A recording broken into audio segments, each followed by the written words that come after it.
Baba Shuaib, the correctional officer, born in Accra, Ghana, a Quranic researcher and a critical thinker based on religion, who does online lectures based on the guidance of the Quran on platforms such as Facebook, YouTube and TikTok since 2018.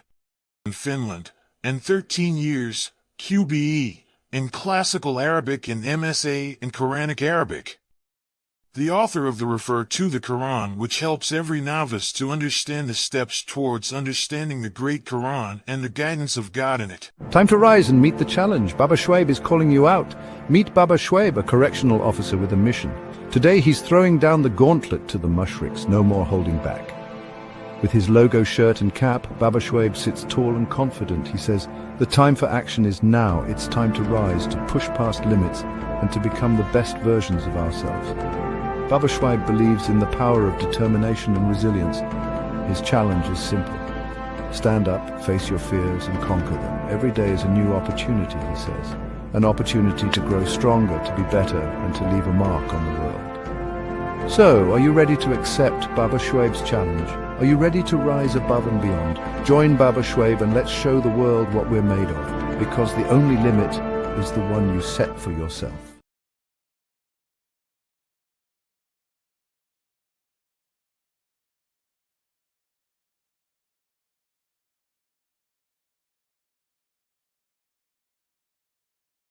Because they said the heavens and the earth was created because of Prophet Muhammad. They said Prophet Muhammad is the light of God. They said if not because of Prophet Muhammad, God would never create the heavens and the earth. They said Prophet Muhammad is the best of creation. They said Prophet Muhammad is the most handsome man on earth. Hey. According to this same bozos, they said whoever changes his religion, you have to take his life away. Man baddala dinahu faqtulu. Sahih al-Bukhari 3017. I dare any mushrik come and show me in the Quran where God says if somebody changes his religion, you should end the person's life. Especially you, the Sunnis. There's no bigger mushrik on earth than the Sunnis. Wallahi, the Sunnis, they worship the Prophet. Day and night, when the Sunnis gather, they have to say Salatu ala Nabi. They have to send blessings upon the Prophet. You and the Prophet, who need blessings? Who deserve to send blessings on the other? And you ask them, why do you send blessings? They said, because we are voting for him, so that on the day of judgment, he can intercede for us. Mushrik, why?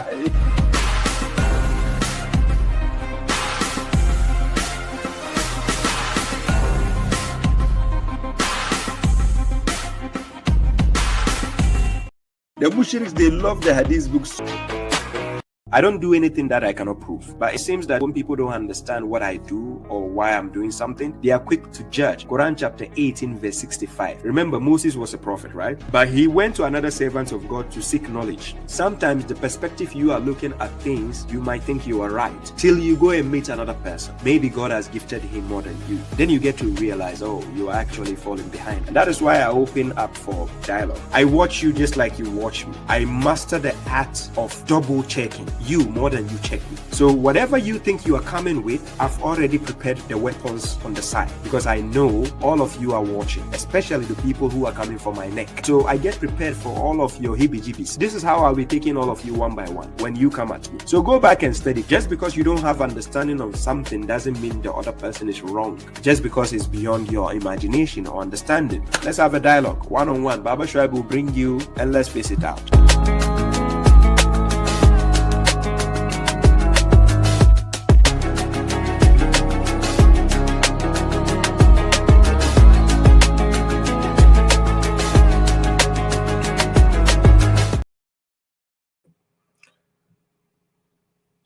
Salam to you all. Salam. Before I go on, Ashley says, where can we get the Great Quran? Just getting clarity. You can get it on these pages, payhip.com/natsal, or you go to www.holvi.com/shop/natsal. Those are the two official websites you can get the Great Quran from. At the moment, right? These are the two official websites. However, I'm aware that some people say they are having issues when they try to buy from the payhip.com due to the Stripe and PayPal. So if that is the case, you use the holvi.com instead. That should have no problem there. However, the difference is when you buy it from when you buy it on PayHip, there seems to be a discount. There's an offer there, right? There's an offer on it on PayHip. So yes, if you decide to buy it on PayHip, that's fine. But if it doesn't work, then you can buy it on wholev.com. So these are the two official websites you can grab it from, right? So guys, let me move on. Salam to all those who are joining now. Bawa Mark, Mohammed Nurullah. So thank you all for coming. I appreciate your presence. Thank you. Okay, thank you. So now let's move on to today's topic. And before I start, let me play this short video from God Logic before I move on to the main discussion concerning God Logic himself, right? So this is the respect God Logic gave me on his platform. And I just want to say this on a record. You see, people like God Logic can give me the due respect, unlike the mushriks. It is very, you can hardly find the mushriks actually giving Baba Shuaib or correctional officer that respect, right? And this is why I decided to go on his platform, because I know the respect will be given. If I see somebody's program, if you see me on any mushrik's platform that I decide to go, it's just because I'm doubting, or maybe the person actually appeared to be a sincere person, so I'm just trying the person, right? But sometimes they do show their caliber, they show their true nature. But for somebody like God Logic, you know, I'm going to play the discussion, you see how respectful everything was. The respect he gave me, no mushrik, I repeat, no mushrik will give me that respect on an open platform like that, right? So we are going to tackle the things we discussed. But before that, I'm going to show you the respect God Logic actually gave me. So listen. I did not expect to, when I said I'm going to bring one more guest on, that it will go that long. But when you got somebody like correctional officer on, you got to give him his time, you know, got to give him his time. So that was fun. I had fun. That was a fun little sparring match. Well, the reason why I like correctional officer is because he quotes the Quran. Like Muslims, they don't quote the Quran. Sunni Muslims and Shias, they don't quote the Quran. Correctional officer, he's a Quran only, and he quotes the Quran. So going Quran for Quran, bar for bar like that is fun. It's fun to do that. You know, you finally get somebody that you can go, you know, Quran for Quran with, you know what I'm saying? So that was a good time. So I hope you guys enjoyed that. Yeah. So you see, you can hear the respect, right? That God Logic actually gave. This, you wouldn't dare get this kind of respect from any mushrik, hadith follower, because they look down people, right? Mushriks, I tell you, I of course I know why I call them mushriks. Quran says you should woe to the mushriks, chapter 41 verse 6. Yes, so I woe to the mushriks. But mushriks, they look down on people. They are full of disrespect. The hadith followers, Sunnis, you know, you name them, they disrespect. To them, humanity has no value, regardless of if they don't agree with you. God Logic knows him and we don't agree on a lot of things. We might have one common goal. The common goal is when we are dealing with, he likes to deal with the Sunnis, the sectarians a lot. Yes, in that aspect, I also deal with them a lot. So in that part, we do agree. But in other aspects, yes, we don't agree. And what we don't agree is what I'm going to break down today to show you why I don't agree with God Logic. And God willing, I'll be extending hands and we will have a one-on-one discussion, right? It was a spontaneous call. I just decided to call on his platform and then have that discussion with him. And I'm going to show you the loopholes, because sometimes when you call on somebody's program, right, people who normally agree with that person don't normally look at the thing in a different angle. They like to look at it in one angle only. So if you don't expect that I go to God Logic's platform, then people behind God Logic will be supporting me against God Logic. It doesn't work that way. The God Logic's fans will be behind God Logic. So even if it doesn't make sense, but the reason why sometimes when discussions happen is good to do a post review on it is to show the loopholes in the discussion that people who support people blindly don't see.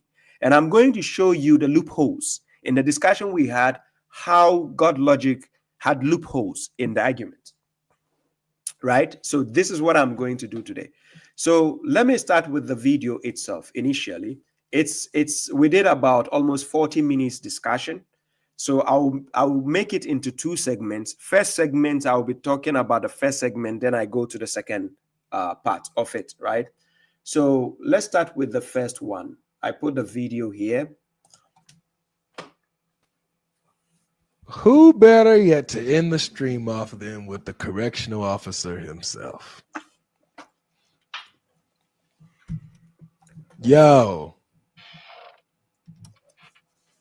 God Logic. What's up, man? Shalom, shalom, shalom. Shalom. How you been? God Logic. I've been good. Good, good. I just happened to chance upon you, and then I was just having a good laugh with the guy before. You see, that tactic of yours and letting people fall in the rabbit hole, you will never stop with that. Yeah. You just kept letting the guy contradict himself several times. Mm-hmm. Like, he seems to kind of figure out what you're doing, but he's falling for the trap. Every time. Yeah. Every time. Okay. So how about put me in the same trap? Let's see. Okay. See, I like correctional officer. Correctional officer came up and said, look, man, I saw what you did to the last guy. Do it to me then. Do it to Exactly. me. I like that. I like that attitude. All right. So where do you think that Muhammad is mentioned in the Bible? The Quran never made a claim explicitly. The Quran never made a claim that it is mentioned in the Bible directly, as you just said. The Quran only made a statement concerning the Torah and the Injil, which is in Quran chapter 7, verse 157. But however, it can be taken in different perspectives. So it depends on which perspective or angle you are looking at it. So Okay. this is where correctional officer comes in. Okay. Yeah. So let's do that. Where in the Torah Okay. and where in the gospel do you believe Muhammad is mentioned? So first of all, the claim of the Torah has to be adjourned in the Quran first, because I believe the Quran is the Furqan, which is a criterion for me to pass on to differentiate between wrong and right. So when we take the verse in Quran chapter 7, verse 157, it has a context connected with 155 when God was addressing Moses on that subject matter. But then 157 says, who followed the messenger, the unlearned prophet, whom they found written with them in the Torah and the Injil. Mm-hmm. So here, the context never mentioned anything about Christians. Neither does he mention any other denomination, but it was actually directed to Moses, and it's a prophecy of what is coming in the future. So when we say the prophet written with them in the Torah and the Injil, this is where we have to establish first, what is the Torah and what is the Injil, and where do we find it? So this is where the argument comes in. Okay. So this is where I want. Yeah, so as you heard clearly, when God Logic was asking me the question, he said, where is Muhammad mentioned in the Bible? The Quran never made a claim that Muhammad is mentioned in the word Bible. Quran doesn't even mention the word Bible. No. You understand? The Bible they have is a collection of books they've joined together.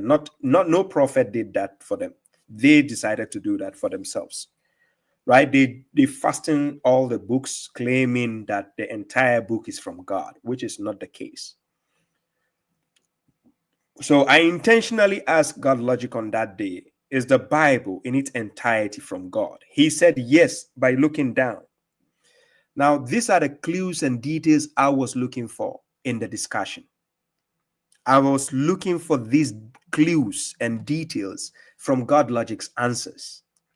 I wasn't there to say, I want to look like the tough guy.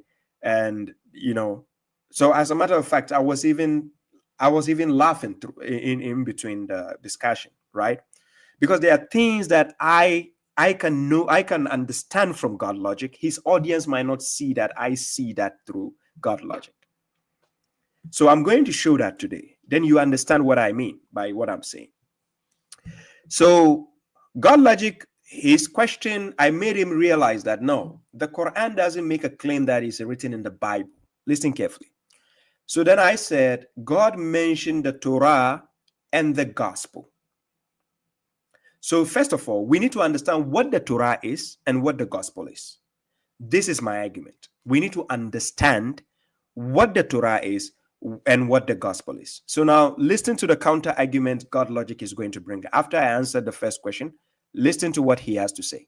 I want to throw the challenge back to you. Unless you can prove to me you have the Torah, then yes, then we can lay out the foundation and make sure it is consistent with logic and without contradiction.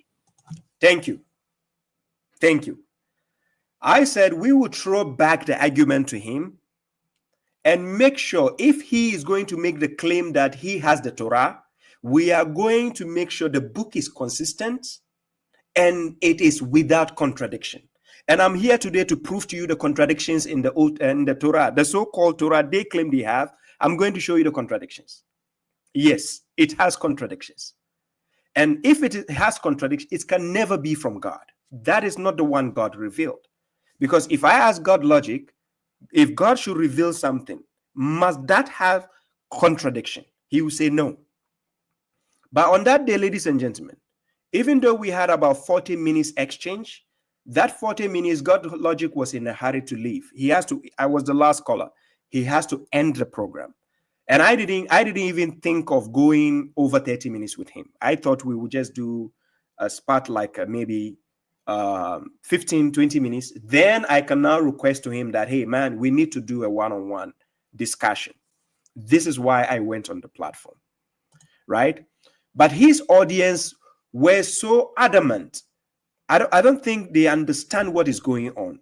They think I came like fully as a, hey, God Logic, I'm here to prove you wrong. So they are like, oh, God Logic is, I'm going to show you the loopholes in God Logic's argument. So you heard clearly what I told God Logic when I was turning the tables around against him. This is what I told him clearly, right? So listen to what I told him clearly. Yeah, thank you very much. Enough is enough. Bless you. Listen to what I told God Logic. Pay attention. Injil, this is where we have to establish first what is the Torah and what is the Injil and where do we find it. So this is where the argument comes in. Okay. So this is where I want to throw the challenge back to you. Unless you can prove to me you have the Torah, then yes, then we can lay out the foundation and make sure it is consistent with logic and without contradiction. And make sure it is consistent with logic and without contradiction. The Torah, God Logic claims he has contradictions and is not consistent with logic. I'm going to prove that today. And God willing, if God Logic, I extend hands, I'm expecting you to accept so that we can have a dialogue or debate on this. Then the audience will see the difference of what I meant on that day. Right? So now, this was my argument to God Logic on that day. But I think his audience were so into, I don't know, what were they thinking? They were just excited, thinking God Logic was dominating the conversation because I said, I don't have the Torah. Because Torah wasn't revealed to me. So I don't have it. But you can have a fake passport and I can tell you your passport is fake. If I tell you your passport is fake, you don't need to ask me, okay, where is the original? It is not my job to bring you the original. If a police officer stops you in the traffic and tells you your driver's license is fake, it is not the police that has to now go and bring the original driver's license to you. So I don't understand how the logic of some Christians work, by the way. If we say your book is corrupted, ours is to prove to you. God logic says I should prove, right? I'm going to prove right now, because on that day he said he doesn't have time. But now I'm going to prove it, to show you the contradictions in the so-called Torah you have. Huh? Exactly. This is what his fans will do. They say he cooked you, he cooked, because he's a chef. Well, you're dealing with a correctional officer. So I'm going to take him to the prison yard right now. So you watch how I take him to the prison. Baba.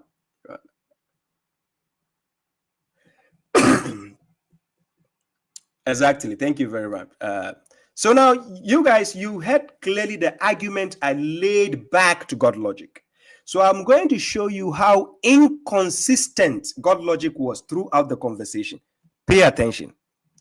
Now, listen. Then yes, we can go into that. Okay. So, so you don't believe that I have the Torah and the gospel? And the original Torah. The original Torah? Yes, the original Torah as mentioned by the Quran, because I can give you the criteria of what the Torah is according to the Quran. Well, the Torah, it says that the Torah and the gospel is there in the 7th century. So this is the argument he laid. He said it says that the Quran, the Torah and the gospel is there in the 7th century. That's not what the Quran says. But what God logic was making a statement here, right? Now pay attention to what he's saying.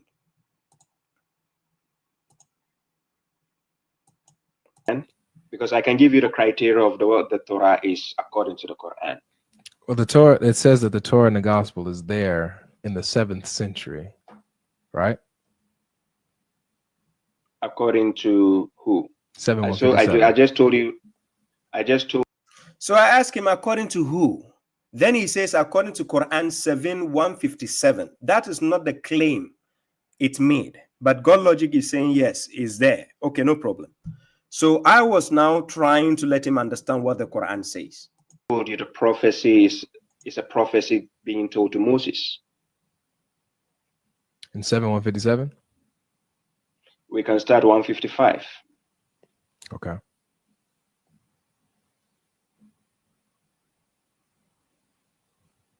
Go ahead, I'm listening if you have it up.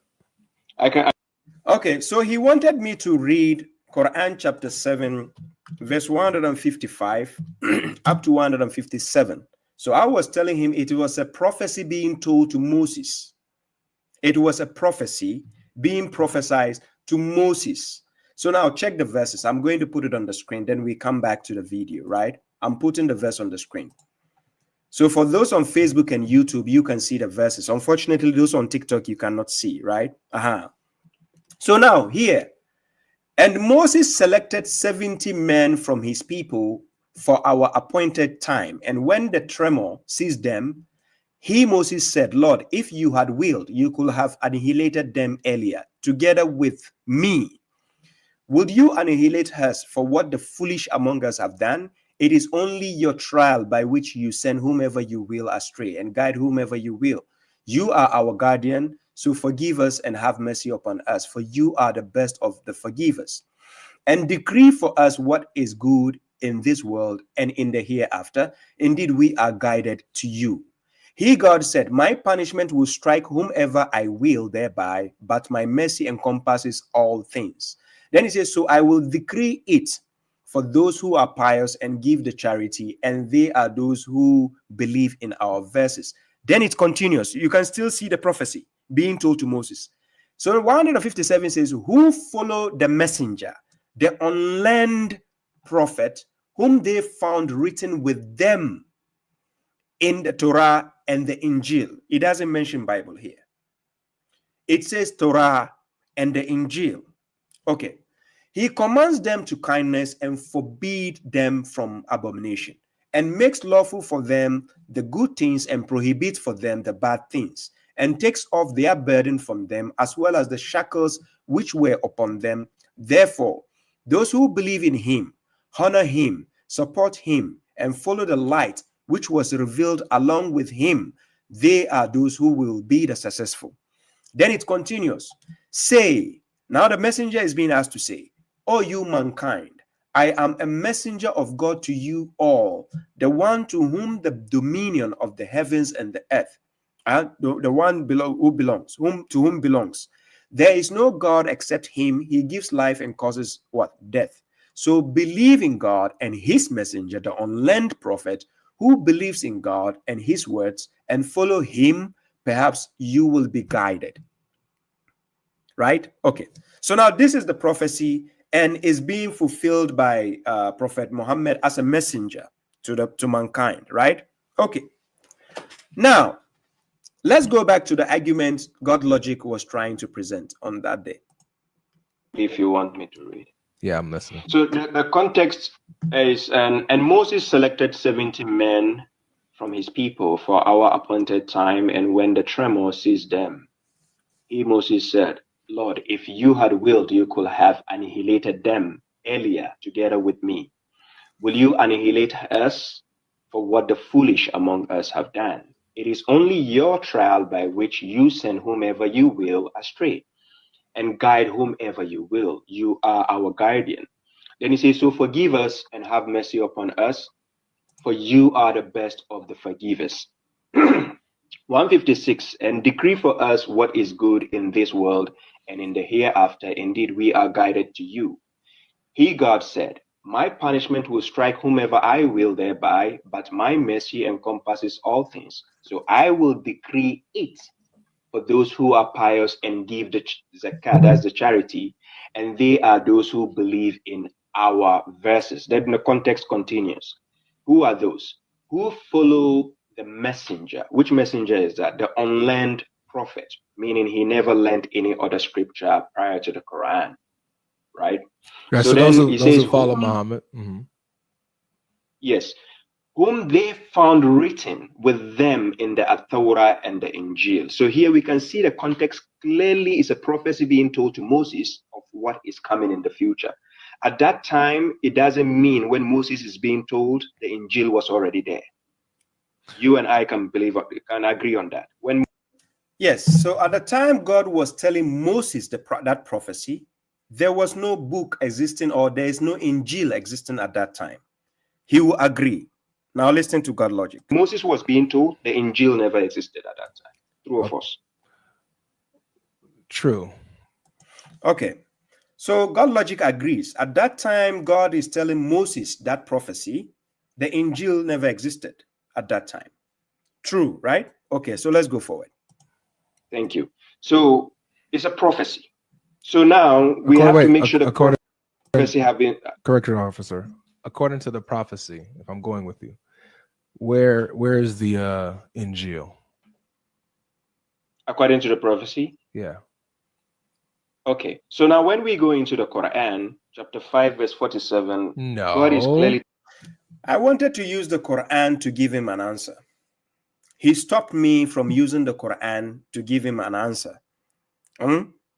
So he wanted me to use an opinion to give him an answer instead of going to the Quran to give him an answer. So I wanted to go to chapter 5, verse 47, when God says, let the people of the gospel judge by what? So it clearly shows that the prophecy has actually happened. And now finally, the gospel is there at the time of Muhammad, meaning the people with Muhammad at that time, they have what we call the gospel. So let the people of the gospel use the gospel. We are not talking about the Christians of today. No. So understand my line of argument. I was clearly telling God logic. The Christians of today have nothing to do with the Christians at the time of Muhammad. There's a big difference and there's a big gap. Just as the Muslims at the time of Muhammad have the difference with the Muslims of the modern day today, the Sunnis, Shias, whatever, they are not the same. Understand this logic, right? These hadith books, the Muslims of today are using, those hadith books never existed at the time of Prophet Muhammad similarly. No. Understand the logic I was using, but I think God Logic's fans were so much into the cooking till they all even fell in his frying pan, so they thought God Logic was in control. Okay, let's go. Let's continue. Mm. Telling us. 7157. Where is No, the? I didn't say 157. Yeah, but that's what we were just I'm reading. just giving. Because God Logic did not understand the way correctional officer does his things. Like when I give you a verse and you ask me a question, I use another verse to prove this verse. This is how I do for everybody who knows correctional officer. But God Logic wanted me to stick to the same verse and answer his question. Right? He wanted me to stick to the same verse and answer his question. Now watch. Yes, but I'm giving you where we can find the prophecy which has finally happened. Meaning, But hold on, I want to. I understand. Gospel, I understand you're going to talk about the fulfillment. I want to talk about just the prediction for right now. Okay. Okay. So according to the prediction in 7157, where is the Torah and the gospel according to the prediction? According to the prediction, when we read the context, we are going to find out what is being told. The context is what reveals itself.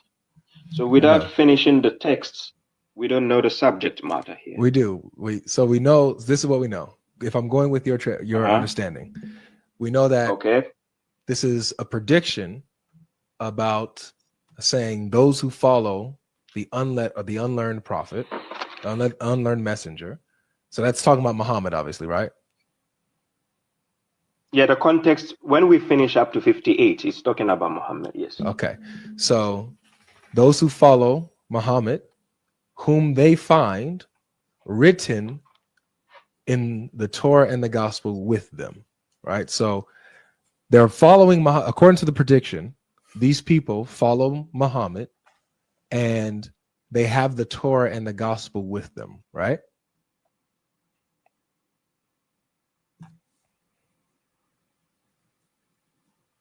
Concerning the prophecy.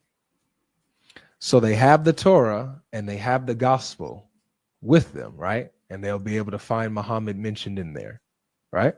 Yeah, according to the prophecy, yes. Okay. So this means that since they're following Muhammad, according to this prediction, this is predicting that people in the 7th century will have access to the Torah and the gospel and will be able to find Muhammad's description in the Torah and the gospel that they have with them in the 7th century, right? You see, he keep repeating 7th century. 7th century. The Bible they have today was gathered for them in the 9th century. The Bible they have today was gathered for them in the 9th century. He kept on saying the Torah and the gospel, which is in the 7th century. But let's go ahead. Thank you. So in the 7th century, which has nothing to do with you and I right now, because you see the claim I was making? In the 7th century, which has nothing to do with you and I right now. We are talking about 7th century, not 21st century. Somebody having a book in the 7th century doesn't mean the book remains the same way it is in the 21st century. As a matter of fact, God never revealed a book called Bible. Right? So my argument on that day was to clearly tell him that the Torah, the Quran was talking about was different from the one you guys have today, 21st century, what you call Torah. And I'm going to prove to you the contradictions in that Torah, because that was the challenge on that day, right? Okay. Then the Orthodox Muslim told someone on the stream, Quran only people are not Muslims. He seems intelligent. I'll deal with him. Don't worry. I'll tackle him at the right time. we are not in that century. So in the 7th century, at the time of Muhammad, yes, let's go. Okay. The reason why it has stuff to do with me is because I have the Torah and gospel that existed prior to that. Yeah. Guys, did you hear what God Logic said? He said he has the Torah and the gospel which existed prior to that, meaning he already had it before even the 7th century. Listen to what God Logic said. God Logic said he has the Torah and the gospel, which existed even before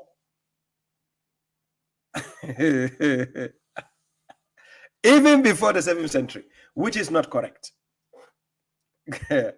You understand? Now, these are the clues and details I was looking for on that day, because I know if I to start probing into those things, we are going to elongate the discussion. He will tell me he doesn't have time. Guys, do you remember the same God Logic when I did a tag team debate against David Wood?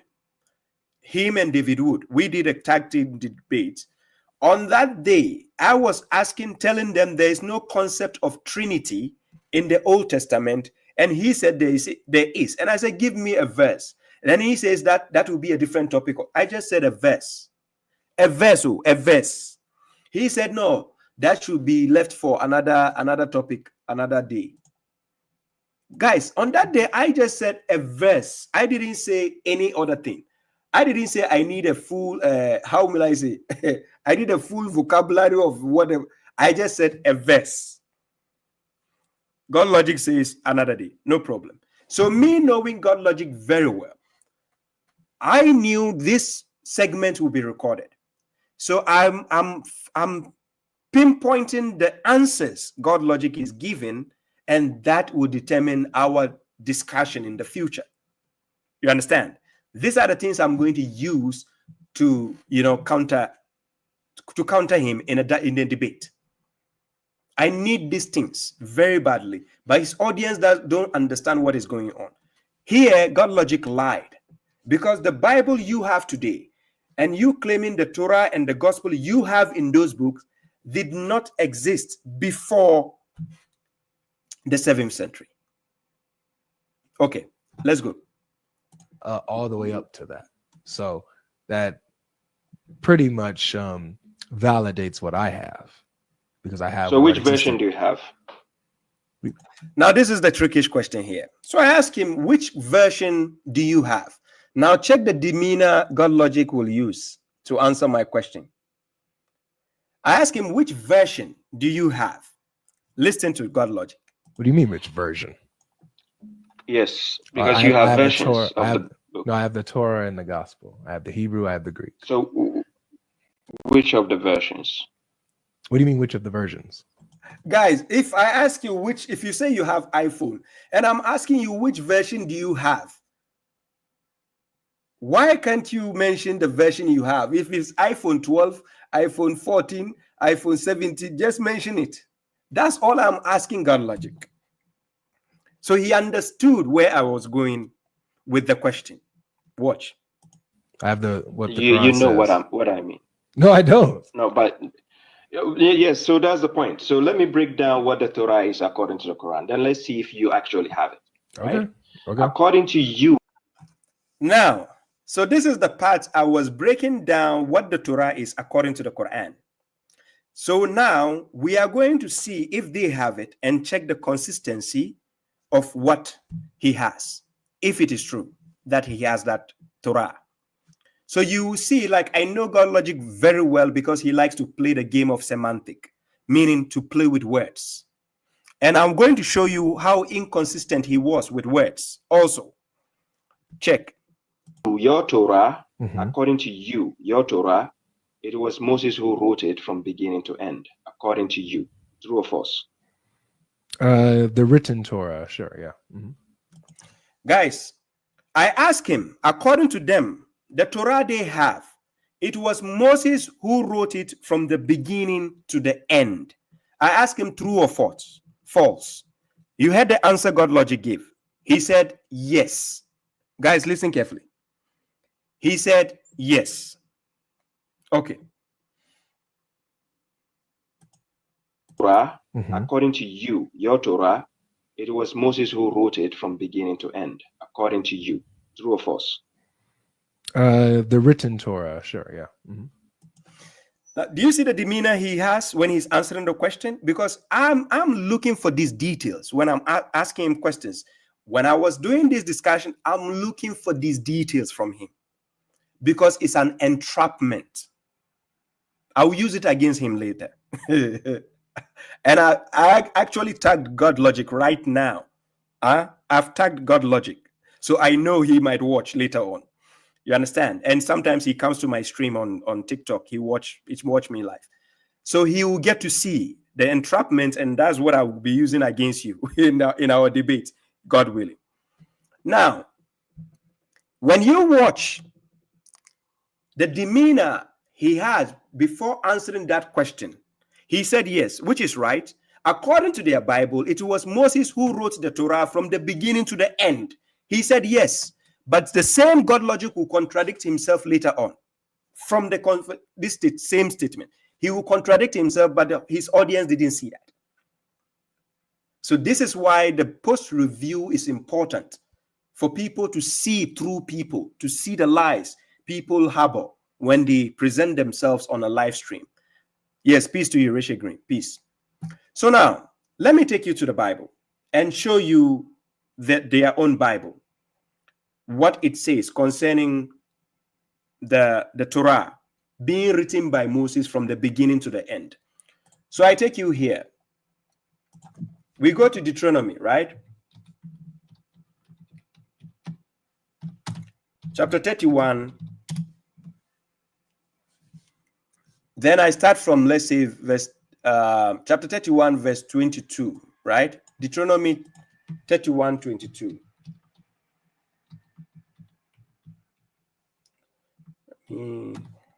31.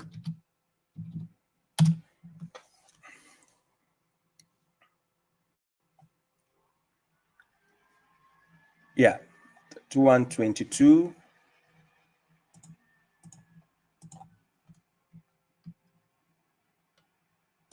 Yeah. Then I put it on the screen. Let me put it on the screen so you can see.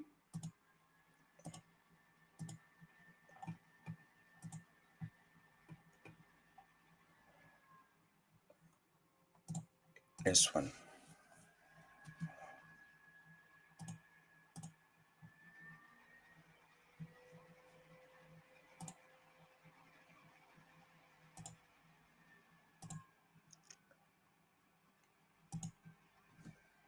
Let me maximize this one.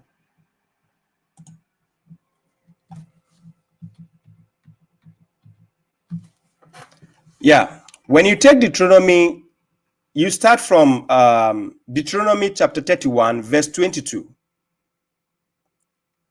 Deuteronomy chapter 31, verse 22. I have it on the screen here, so let me maximize it for you to see.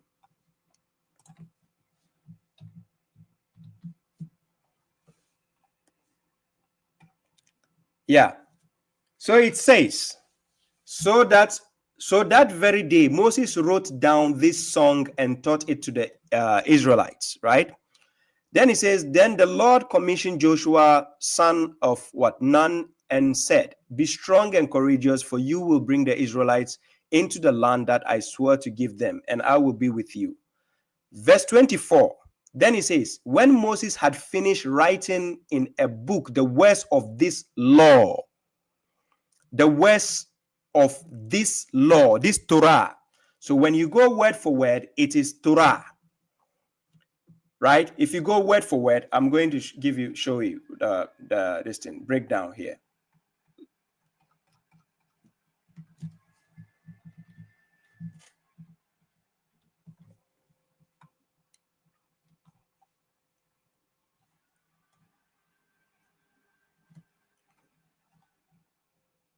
Bible Hub.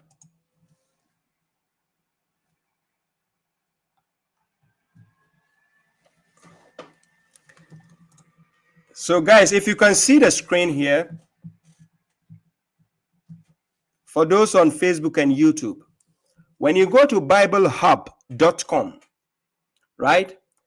Now, when you check the lexicon of that verse, Deuteronomy chapter 31, verse 24, if you go down here, this law, the word here is Torah. Here is Torah, HaTorah. And the word this is used. So this is connected to the word, the law. Because Torah is a combination of what? Of judgments and laws. That is what Torah is. Now, in Deuteronomy chapter 31, verse 24, it says Moses finished writing the Torah, the words of this Torah. He finished writing it. Okay. Then it says in a book. Then it continues until what? Let me put this here. Deuteronomy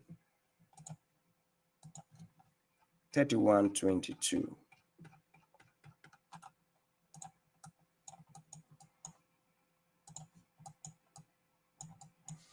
Yes. And it says, and it came to pass when Moses had made an ending or finished writing the words of this Torah in a book until they were finished, right? That Moses commanded the Levites, which bear the ark of the covenant of the Lord, saying, take this law of the Torah, this book of the Torah. Listen carefully. He told them, take this book of the Torah and do what? Take this book of the Torah. By taking this book of the Torah and put it in the side of the ark of the covenant of the Lord your God. So whilst talking to God Logic actually admitted that the Torah is the judgments and the laws of God. But according to your Bible, Moses was the one who wrote it from the beginning to the end. He finished writing it and he gave the book. After he gave the book, Deuteronomy, let me put it on the screen here so people can see what I'm quoting so it will be clear, right? This one. I opened. Guys, if you can see the page clearly, let me know. If you cannot see it clearly, I can maximize it for you to see the page clearly. Can you see for those? Yes. Okay. For those on Facebook and YouTube, you can see, right? Deuteronomy chapter 31, verse 24, when you read up to 26, it clearly says, right? It clearly says that Moses commanded the Levites, which bear the ark of the covenant of the Lord, saying, take this book of the Torah. Guys, if you read the word for word with the lexicon, you understand what I'm saying. Moses told them, take this book of the Torah. The word law used in the translation is the Torah. So Moses told them, after finishing writing from beginning to the end, he said, take this book of the Torah and put it in the side of the ark of the covenant of the Lord your God, that it may be there for a witness against thee. So after writing the Torah, Moses wrote it, right, from beginning to end. And now he gave it to the Levites, put it there, right? And he said, let it be a witness against thee. But that's not the end. Listen what Moses told them. Deuteronomy chapter 4, verse 2. In chapter 4, verse 2, this is what Moses said. Moses said, you shall not add unto the word which I command you, neither shall you diminish out from it, that ye may keep the commandments of the Lord your God, which I command you. So now Moses told them nothing should be taken out of the book and nothing should be added. Ladies and gentlemen, I repeat, nothing should be taken out of the book of the Torah and nothing should be added. My argument with God logic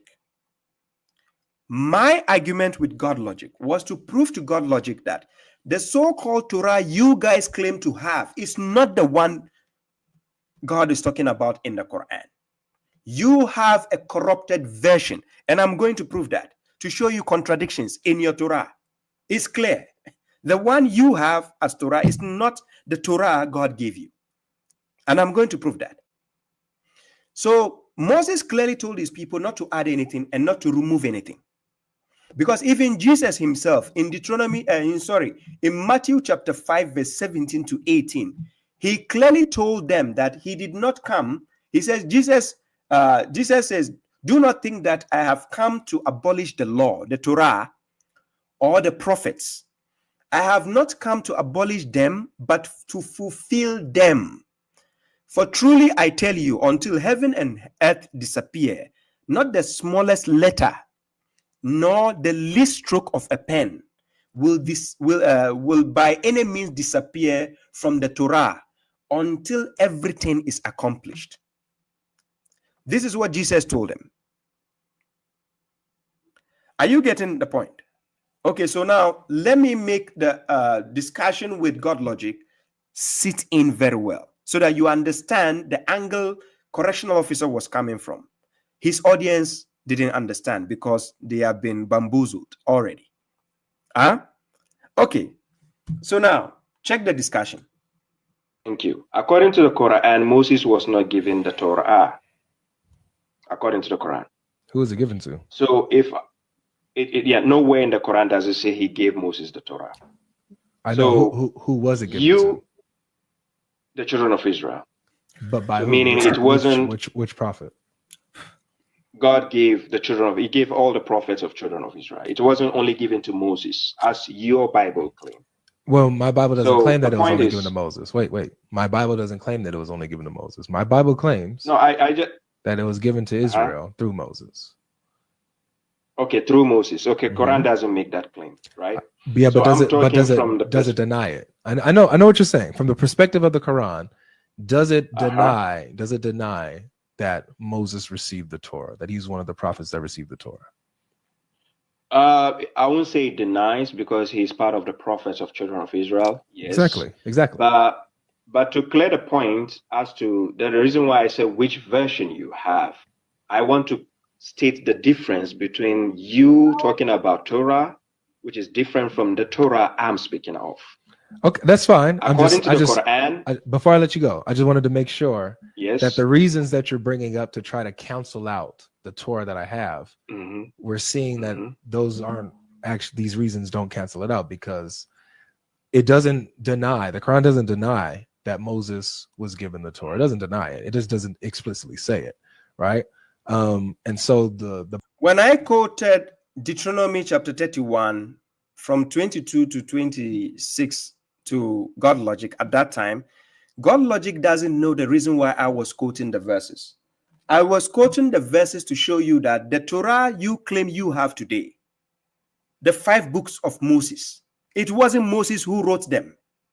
That was the claim I was presenting, but God logic didn't understand what I was trying to pinpoint. Meaning, the Torah you claim you have today, 5 books of Moses, it clearly says Moses started from beginning to end and he finished writing it. But how come Deuteronomy chapter 34 verse 5 to verse 8 clearly talks about the death of Moses? It says, and Moses died and he was buried at the mountain of Moab.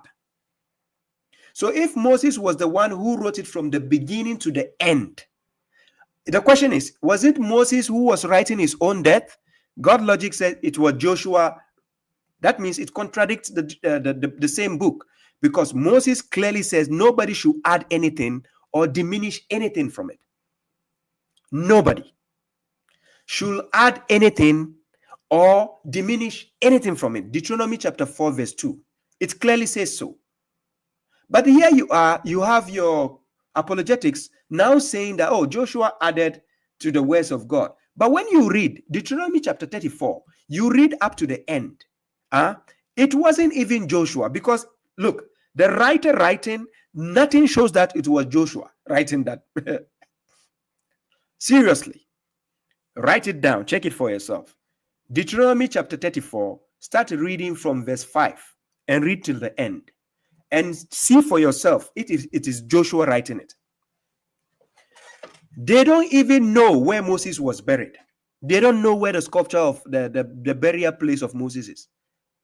They don't know. So if it was Joshua writing it, how come they don't even know where the burial ground of Moses is? But anyways, let's go with the argument. Bible, given that detail that Moses is the one who received the Torah and then gave it to the Israelites from God, right? That doesn't that doesn't negate either or. It doesn't negate my Torah.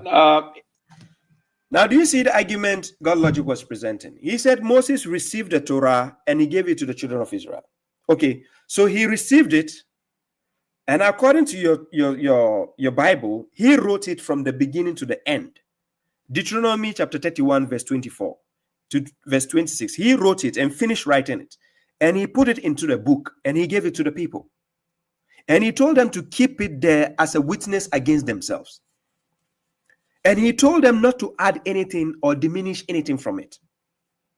Not to add anything or diminish anything from it. But check the argument.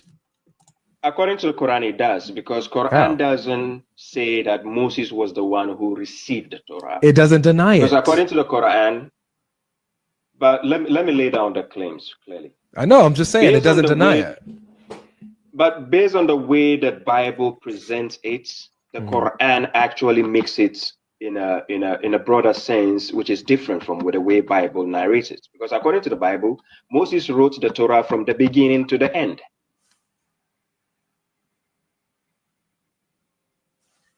Deuteronomy chapter 31, verse 22 downwards to 29, it gives you the claim that Moses wrote it from the beginning to the end. Do you see how God Logic acted? He put his head down, thinking. The verses clearly says Moses wrote it from the beginning to the end. The so-called Torah you claim you have, Moses finished writing it. So how come, if Moses finished writing it, how come his own death is written in the same book? And now you say Joshua added to that means they broke the vows or the command Moses gave them. Deuteronomy chapter 4, verse 2. He told them not to add anything and not to diminish anything from it. So if that is the Torah, which contains laws and judgments of God, why add after the death of Moses? So now, check the demeanor God Logic had. But according to the Quran, we don't see such a thing, that Moses was the one who wrote the Torah from the beginning to the end. What do you see? So now, do you see, when I laid down the argument, he never argued that. But he will come back to contradict himself, and I'm going to show you throughout this video. You understand why Baba Shuaib was there, correction officer was on his platform. I'm going to show you. According to your Torah also, we can find the death of Moses in your book. Yeah. So if Moses... And he said, yeah. If Moses wrote from beginning to the end of the Torah, I don't think he will write his own death there. Well, I would need to see the verse that you're talking about from beginning to end. Okay, make sure that's you can what verse did you Deuteronomy, you can start chapter 31. You can start from 22. I'm going to show you the trick God Logic normally plays when he's dealing with words. Listen carefully and watch carefully. The trick he's going to play. 31. Yeah, Deuteronomy 31. So Moses wrote this song the same day and taught it to the people of Israel. And the Lord commissioned Joshua, the son of Nun, and said, "Be strong and courageous, for you shall bring the people of Israel into the land that I swore to give them. I will be with you." When Moses finished writing the words of this law in a book to the very end. By the way, this law is translated as this law, but the initial understanding is this Torah. When Moses finished writing the words of this Torah, the word is this Torah, HaTorah. That's what it says, HaTorah. Moses finished writing it. Listen to what God Logic is going to say. Moses commanded the Levites who carried the Ark of the Covenant of the Lord, take this book and the law and put it by the side of the Ark of the Covenant of the Lord your God, that it may be there for a witness against you. So yeah, so Moses wrote all the laws. Did you hear the word? Listen carefully. Did you hear the word God Logic said? Moses wrote all the Torah. Moses said all the Torah. Sorry, I said Moses. God Logic said all the Torah. Moses wrote it. I didn't say it. God Logic said it. Listen. in a book to the very end. Moses commanded the Levites who carried the Ark of the Covenant of the Lord, take this book and the law and put it by the side of the Ark of the Covenant of the Lord your God, that it may be there for a witness against you. So Moses wrote all the laws. Did you hear what God Logic said? So Moses wrote all the laws. If you take the word law out, you put the word Torah there. So Moses wrote all the Torah. Moses wrote all the laws. Joshua finishing like the story of Moses. Did you hear what he just said? Then he says Joshua finished the story of Moses. He didn't say Joshua finished the Torah. Joshua just finished the story of Moses, not Joshua finishing the Torah. So, which means, according to God logic, it was Moses who wrote all the Torah. Joshua didn't write the Torah. Guys, are you paying attention to what I'm saying? The video is there. You can check it for yourself. I know the Shipul fans of God logic, they don't watch the video with this mindset, right? So Moses wrote all the Torah, which means the Torah they have, it is Moses who has to write all. So if you say the 5 books of Moses is the Torah, listen carefully. According to your claim, you the Christians especially, you said the 5 books of Moses you have today is the Torah. That's what you said. There's no exception. If that is the Torah, and Moses wrote all of it, how come he is writing his own death? Deuteronomy chapter 34, verse 5 to verse 8. He wrote his own death, that he died. And if he is not the one who wrote that, and you claim Joshua wrote it, who gave Joshua that audacity to write in the Torah? Because according to your own Bible itself, Joshua didn't write any Torah. So who gave Joshua the right to write in the Torah?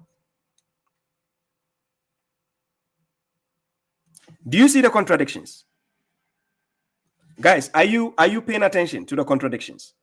So check the demeanor of God logic, right? You check the demeanor. What's the problem? Now he's asking me what's the problem. God logic is looking at the verses he's not familiar with, and he's asking me what is the problem. But no problem, because I just needed these clips. I knew he's going to make some, acts on it. So fine, let's go. But according to if we go word for word, we can actually scrutinize what was said concerning Moses writing from beginning. He finished writing from beginning to the end. Writing what? The Torah. It says, when Moses had finished writing the words of this law in the book. He kept using the word law. The proper word used, even in the Hebrew version, is the Torah. He finished writing the words of this Torah. That is what the verse says. This Torah. But when they translate it in the English, the heftiness of that verse is missing.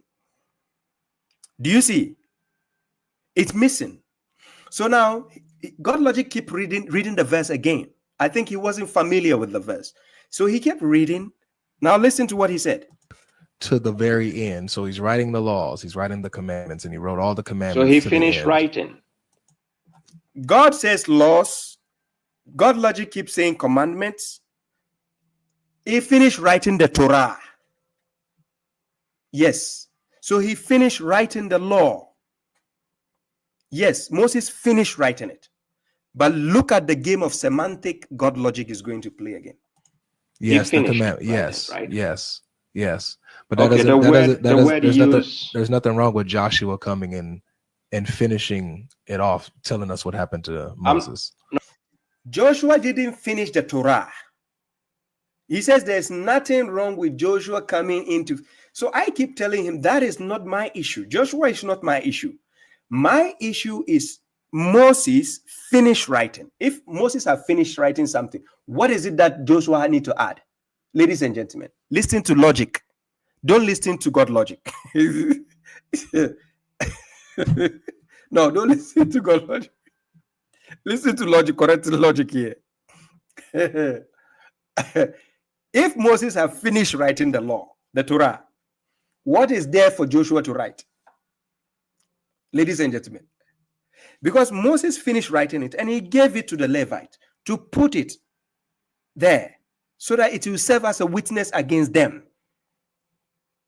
Then you come and tell me there is nothing wrong with Joshua finishing. No, that is a contradiction, ladies and gentlemen. If you claim Joshua has added something to the Torah, again, it becomes a contradiction.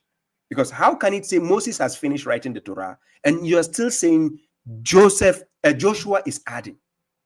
But his audience were like sheep. They weren't paying attention to all this. That's the point. Yes, thank you, Mom. Baba, it's astonishing how you can see through every layer, every subtle trick, and every attempt to mislead. This isn't just about sharp wit. It's profoundly rooted in your existence and unshakable. Thank you. I appreciate it more. God bless you.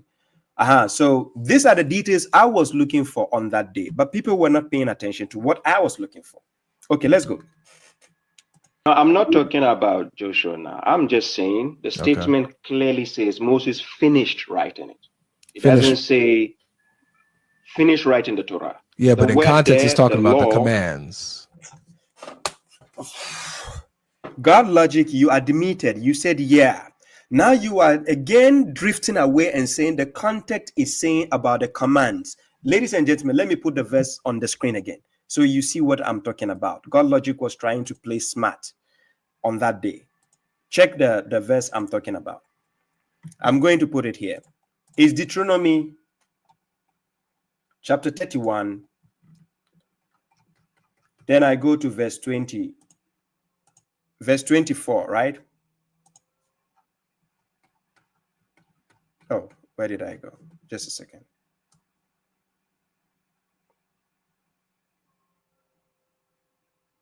Yeah, here.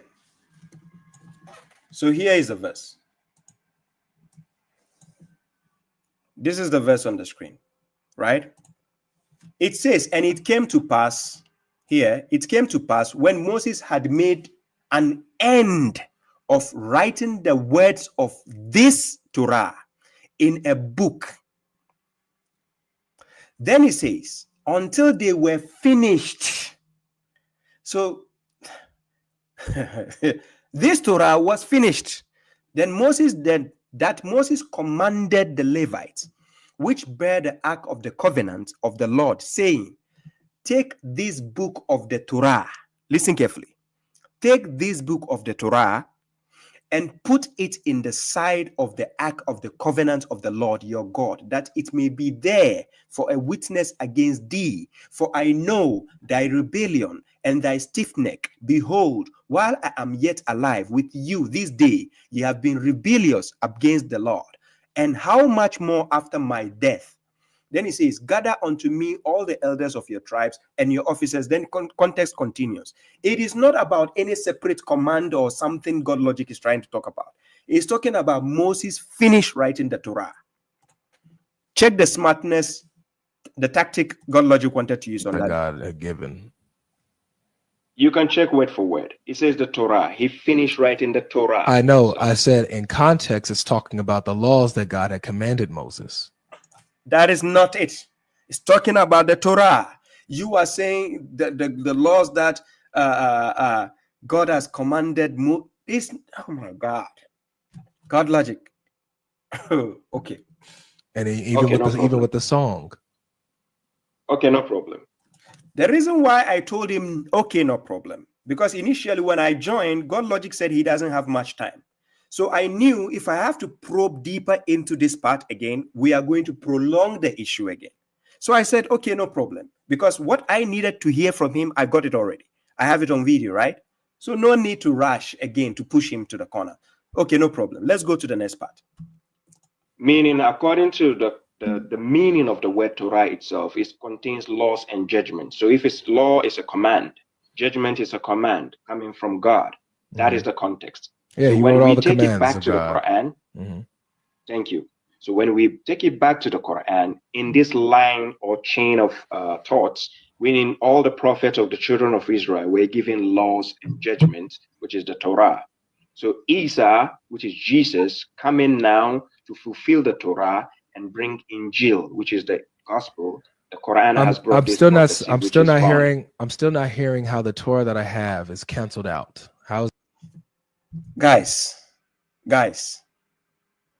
when throughout the video I played, I was proving a point. God Logic didn't let me finish my point. And he said he will not allow me to do a monologue. I wasn't there for a monologue. Here he interrupted me because the verse we are talking about from the Quran, chapter 7, verse 157, it says, whom they found written in the Torah and the Injil. So I was talking in the context of Torah, jumping onto Injil because I'm connecting the dots. God Logic interrupted me. See what he did. the Torah that I have not the Torah that the Quran is talking about? Because that's what I'm still proving. I want to prove from the Quran to show you that the Torah you have is not the Torah Quran is talking about. So he said he still didn't see where the verses cancel, where the Torah he has is not the Torah. But let's listen to the argument.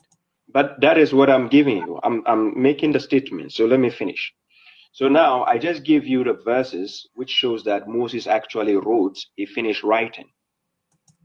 I gave you verses from your own Bible, which actually prove that Moses finished writing the Torah. Number one. Now, it doesn't say he wrote part of it, according to your Bible. It didn't say Moses wrote part of the Torah.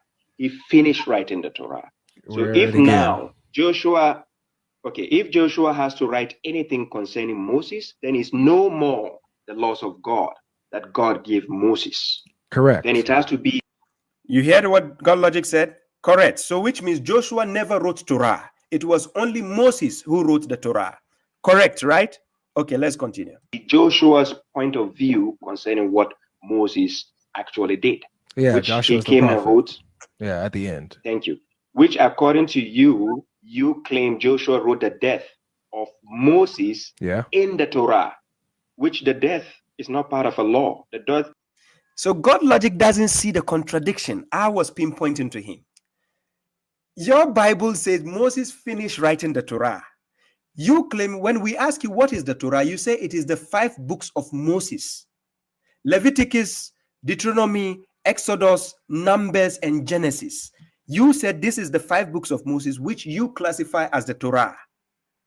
Then I'm proving a point to you from your own Bible that Moses finished writing the Torah. So if these 5 books, it was Moses who finished writing it, how come you have Joshua again adding into the Torah when Moses has already finished writing it?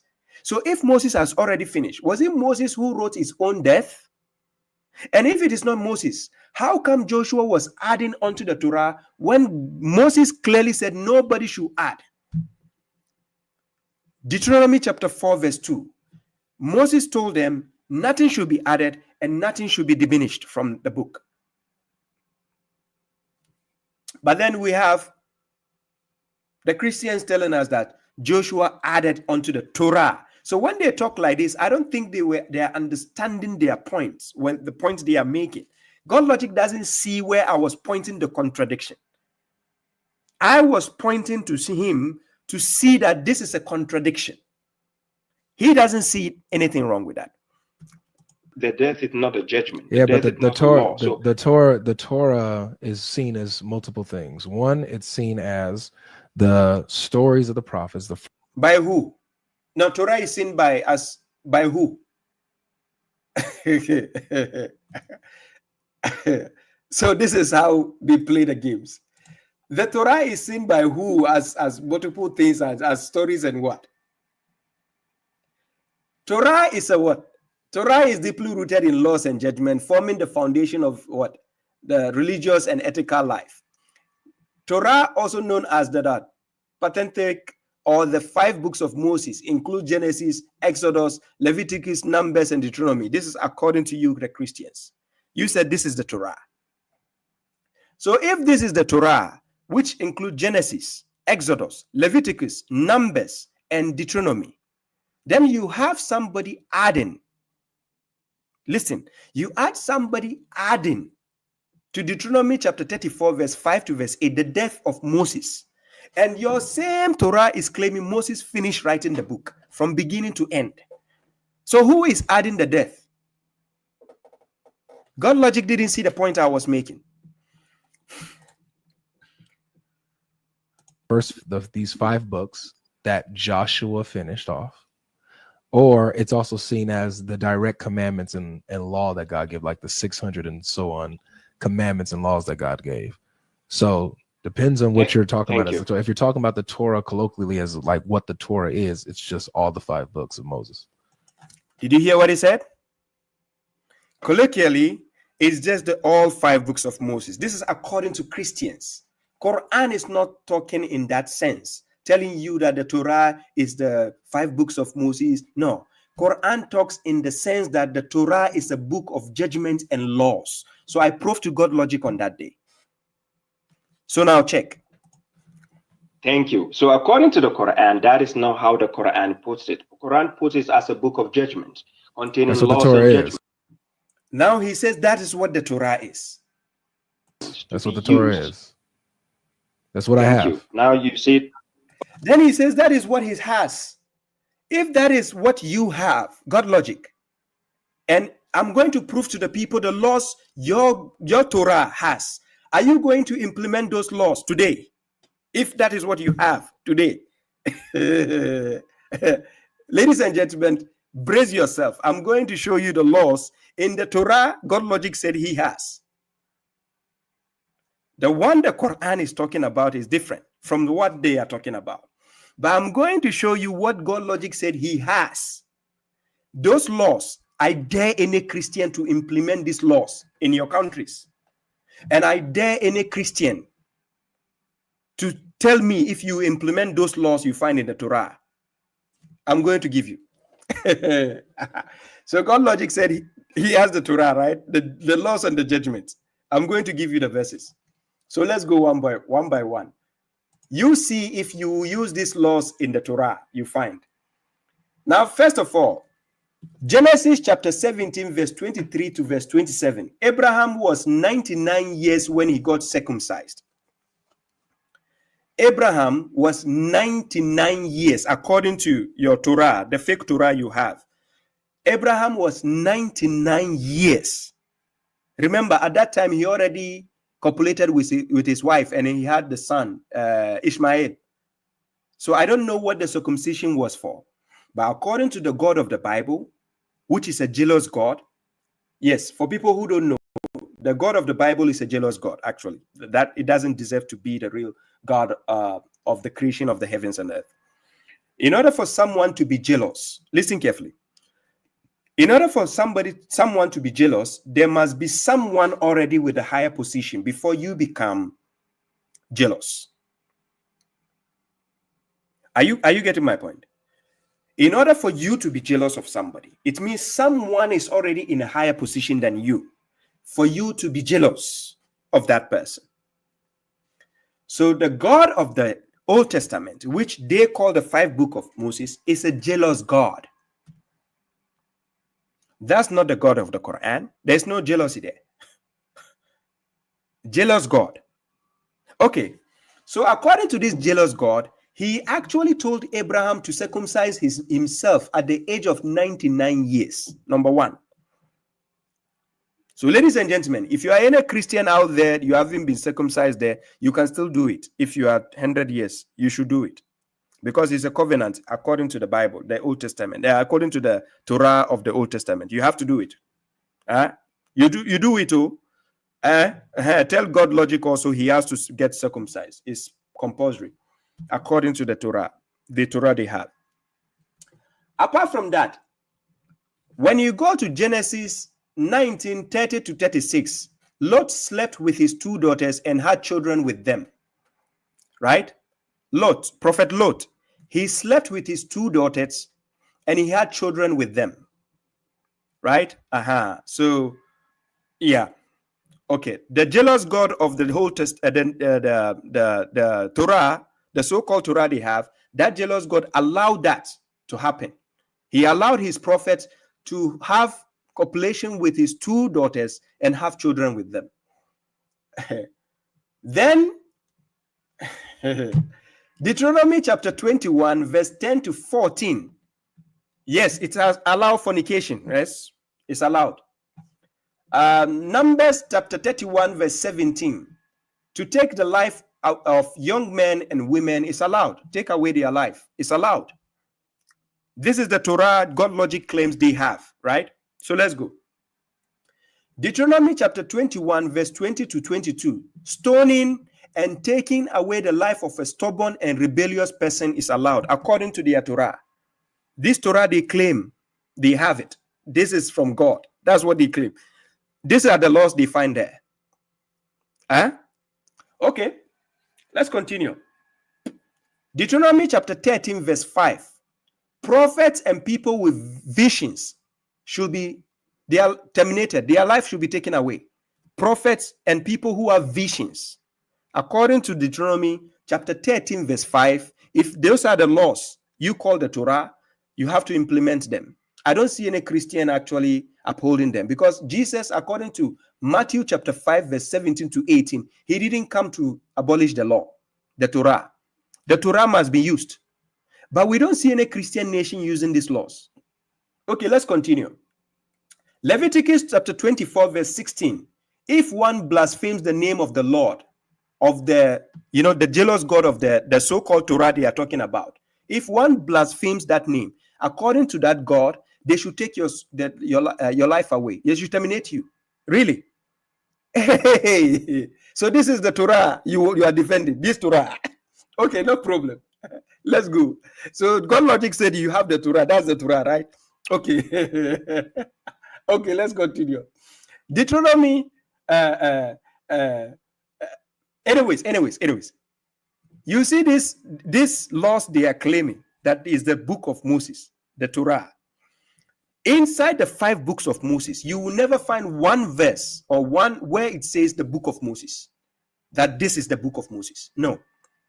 You only found it after the 5 books of Moses, another book claiming book of Moses. But that book itself doesn't claim this is the book of Moses. The so-called 5 books of Moses, they are claiming. You will never find the words book of Moses in those 5 books where it says this is the book of Moses. No. So there's a big question mark on the so-called Torah itself. They are claiming it is the Torah. So I was there to tell God logic, what you have is not the Torah. His audience, hey, Chef God logic, you cooked him. You cooked him. Huh?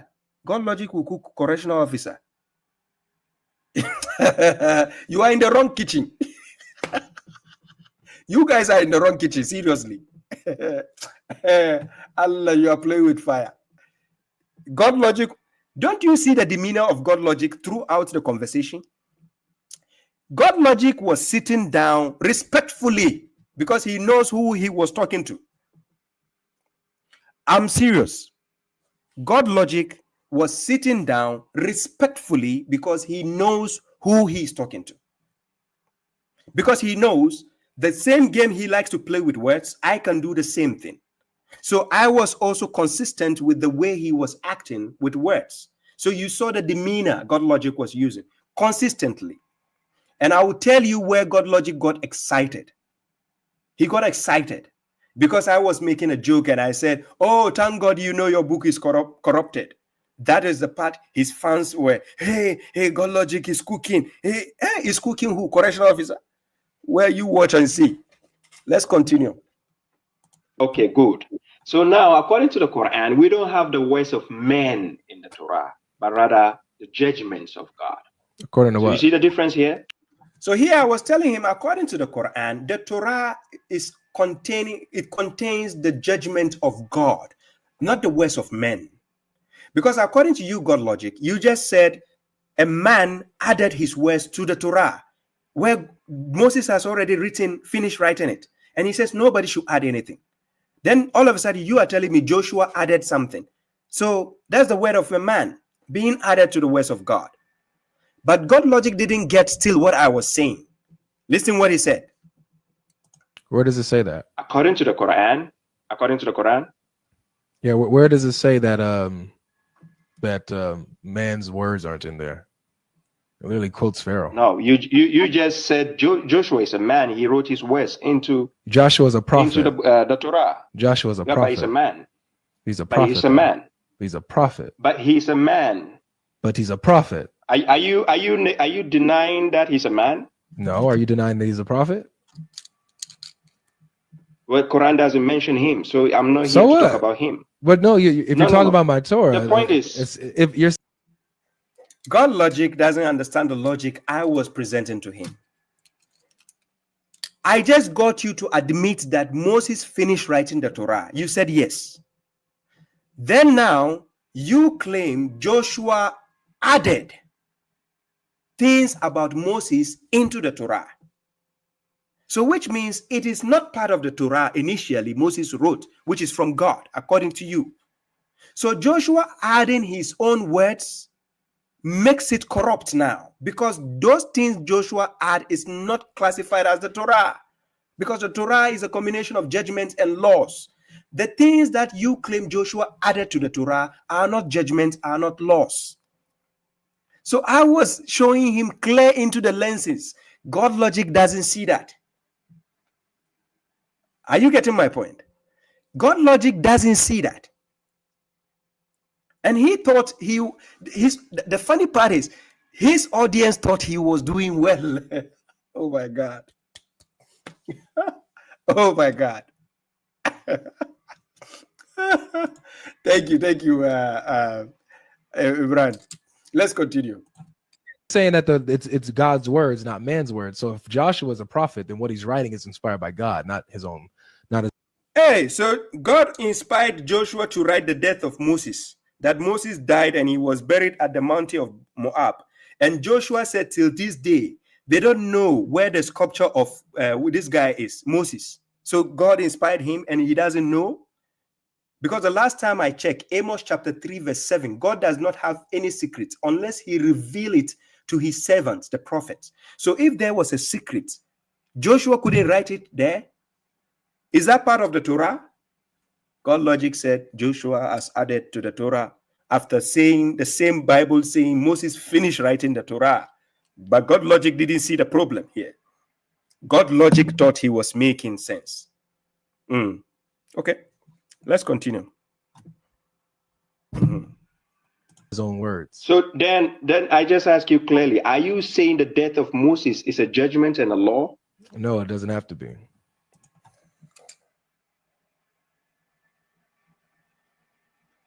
Did you hear the answer God logic just gave me?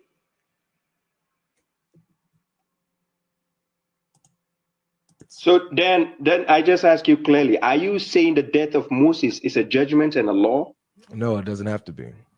If it doesn't have to be, which means Moses has finished writing the judgment and the laws, which is the Torah. What again is Joshua adding to the same book that Moses has finished writing? Ladies and gentlemen, what again is Joshua writing into the Torah you claim is the Torah? What again is Joshua writing there?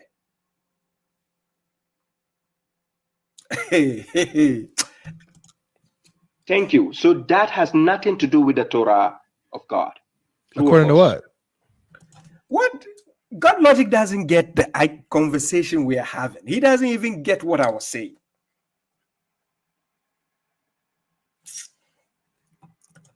According to the judgment of God. Depends on what you mean by Torah. Depends on what you mean by Torah. I'm telling you, oh my God.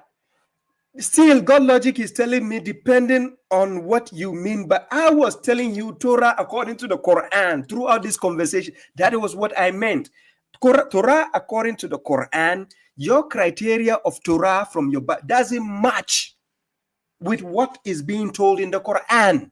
The Quran says the Torah is from God, which is a judgment from God, which is used by the prophets. That was my argument. Now, oh my God, God logic. And your audience think you are making sense, to be honest. Or if you mean explicitly only the 600 laws and commands that God gave, if that's what you mean, then sure. But if you're talking about the totality of if you're talking about the content of the Torah itself, the 5 books, then Joshua's ending writing is part of that. What was God Logic doing? Is it how he normally cooks in the kitchen? Then I'm sorry, the food will taste bad. If this is how God Logic normally cooks in the kitchen, the food will be terrible, to be honest. This line of conversation we were having, this is 20 minutes into the conversation. Do you see the demeanor God Logic had? Does it look like he was cooking, correctional officer? No, does it look like he was cooking me? But throughout this 20 minutes, his audience, hey, God Logic is cooking him. He's cooking him. Oh my God. Now I understand the hype.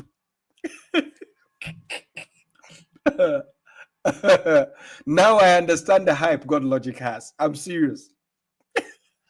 Throughout these 20 minutes, his audience, yes, God Logic is cooking. He's been cooked. So this is how he cooks for you guys to eat. Seriously. Oh my God. I'm just showing you the mishaps God Logic was giving you for the past 20 minutes. Seriously. Yeah, Imran Khan, good night. Salam to you, bro. Seriously. I was having a good laugh on that day. His audience don't understand why I was laughing. Because look, I'm not talking about God Logic, maybe in that sense, yes. But you, the audience, you and I are not on the same level. The audience of God Logic I'm talking about, not my audience. The audience of God Logic, you and I are not on the same level. You saw after the conversation the respect God Logic gave me. Yes, you heard him clearly, the respect he gave me. Of course, I have the respect for him also because I like the way he likes to play the games with words. Yes, I like that. But you, the audience, have been bamboozled. You don't see through people the way the correctional officer like to see through people. You don't see that. So you thought on that day, God Logic is cooking. Go come. I said, I wish you guys were there to see the comment section on that day. Hey, God Logic is cooking. All this throughout, check these 20 minutes of conversation. Nothing has been taken out. This 20 minutes of conversation, what shows God Logic was dominating? Anyways, let's continue. Yes, they don't. So I'm talking in the perspective of the Quran. Why are you confusing the narrative now? That's the point. I was talking in the perspective of the Quran to tell you that what you are calling the Torah, that is not what the Quran is referencing. And still, God Logic didn't get the point I was making. Well, you're confusing the narrative. Now he's saying I'm confusing the narrative. Ladies and gentlemen, I played 20 minutes of this audio. Who is confusing the narrative in this conversation? Who? If I'm talking about a perspective and I'm talking about blue, let's keep talking about blue. You don't mention red to me because I'm talking about blue, my perspective. So listen to me. And I keep telling you the perspective of the Quran. Now you are telling me I'm confusing the narrative. God Logic. I don't know who gave him that name, but he should be using Chef Logic. Chef Logic. Please take the God out. Use Chef Logic. Yeah, because some chefs are terrible in the kitchen. To be honest, if you are a chef, I'm sorry, but some chefs are actually terrible in the kitchen. Let's continue. If you're talking about the perspective of the Quran, please let me finish. You're talking from the perspective of the Quran. You're trying to show me how the Torah that the Quran's talking about is not what I have, and I still haven't heard anything that.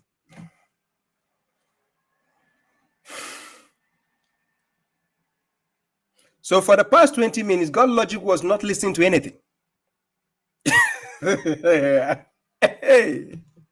Hey, God Logic.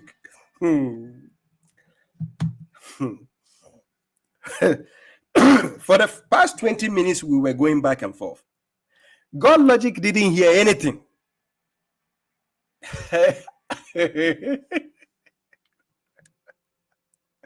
No, exactly.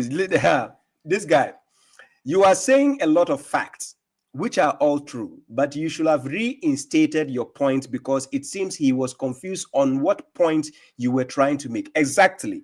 But the reason why I wasn't able to reinstate, according to him, he has no time. When I try to go back, he fumes. You see, he fumes. He's like, yeah, you're going back again. So the point is, I didn't want to act like I was repeating myself. I knew in the line of conversation, I knew God Logic didn't get my point of the conversation. He didn't get it. I knew it. And I saw his audience also. They were oblivion to the fact of what I was saying because we are not on the same level in that instance. So God Logic doesn't know the perspective I was coming from. So I didn't want to sound like I was repeating because I know the video will be available and I'll get to do a post review. So this is why I was like, okay, anyways, let's just go forward. You understand? Let's continue. Cancels out my Torah. What I have. What you just heard. You just heard because I even showed you there's a contradiction. If Moses was the one who wrote from the beginning to the end, he finished writing. How come Joshua is still adding to something Moses finished? This was the logic I was giving God Logic. He still didn't get it. He didn't get it. You just heard my point, right? Yeah, I heard your point, and your point had nothing to do with saying that, with demonstrating that my Torah is not the Torah your Quran is talking about. Yes, your Torah is not the Torah Quran is talking about. Because so here I re-emphasize what I just said so that he can know that I made a point already because I know we are on a video. I don't need to keep repeating myself. So God Logic didn't get the position I was coming from. Are you getting my point? I repeated myself enough to give him within the 20 minutes to show him what I was talking about. That if your Bible claims Moses finished writing the Torah from the beginning to the end, he finished writing it. How come Joshua is still adding? That is a contradiction. So that cannot be the Torah God is talking about. Because if you claim Moses was the one who wrote the judgments and the laws of God, then let's stick with that. What is Joshua still adding to that book? So if Joshua can actually add to that book, which means a lot of things have been added and taken out of the same book. And I'm going to prove to you at the end of this video that this book has contradictions. The so-called Torah you are claiming, the same Torah which tells you to take people's life. Guys, anybody who hasn't read the so-called 5 books of Moses, please find Leviticus and then the book of Exodus and so on. You read it and see the laws there. About 613 laws and judgments. Go and check it and see if you implement it in your countries. I dare you, you the Christians. Take the book of Torah, the so-called book of Torah you claim is the Torah. I dare any Christian country to impose these laws in their countries. Let's see. Those laws you see there, it tells you that when your son should worship a different God, you should take away his life. I dare you, Christians. I dare you. Implement those laws in this book you call the Torah. I dare you. Implement it in your countries and see if your life will not be bozofied more than the Hadith followers.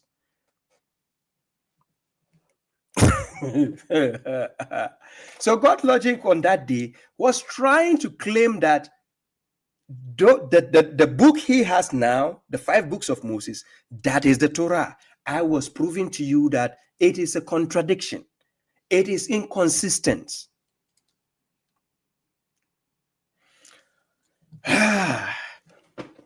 Let's continue. Yes, Aki Red says, very true. You and him laid down many statements. So when the full debate comes, he will have a very hard time dealing with what he said today. You can fully explain everything. That is the point. That was my point. You understand? That is my point. This is why I didn't rush to keep explaining myself in the video, because I knew when we get the chance to do the debate, I will get this chance to corner him easily, because he didn't get anything I was saying. So you will see how we ended the conversation at the end. It was just with a simple question. He is now asking me if I have the Torah. It is not my job to have the Torah. Why can't some Christians understand this? If I say the Torah you are having now is fake, I just need to prove to you it's fake. That's all. But I don't need to be the one to bring you the original and say this is the original. No. You are the one who claims that's your book. So I'm going to prove to you your book is fake. That's all. So let's go. Torah, the Quran is talking about. Okay, let's check. Chapter 5, verse 44 of the Quran. Let's see the criteria God used for the Torah in the Quran. Chapter 5, verse 44 of the Quran, God actually tells us how the Torah is used. He says, indeed, we send down the Torah wherein is guidance and light. So let me emphasize this, place an emphasis on this verse. I put the verse on the screen. So guys, you can see it. So let me start chapter 5, verse 43 to verse 44, so that you see the Torah God is talking about from the Quran. It's not the same you, the guys, the Christians are claiming you have. You don't have it, as a matter of fact. No Christian on earth will implement the laws of the so-called Torah you have. No Christian will implement it today. I dare any Christian. Implement it, let's see. So let's continue. I'm going to put it on the screen and show you something. Where is it? No, drop this one. So I put this verse on the screen. Yes, this one. So chapter 5, verse 43. This is what the Jews at the time of Muhammad, this is what they do. They said, and how do they make you judge while with them is the Torah? So if they knew the Torah is consistent, then they have the laws on judgment of God. Because they changed it, they are scared to use it. I swear to God. Because the Jews and the Christians, they know the so-called Torah they claim they have, because they have tampered with it. They have changed a lot of things inside. They are scared to use the laws there. Ask them, why don't they use the laws of Moses? We don't see America using, any Christian nation on earth.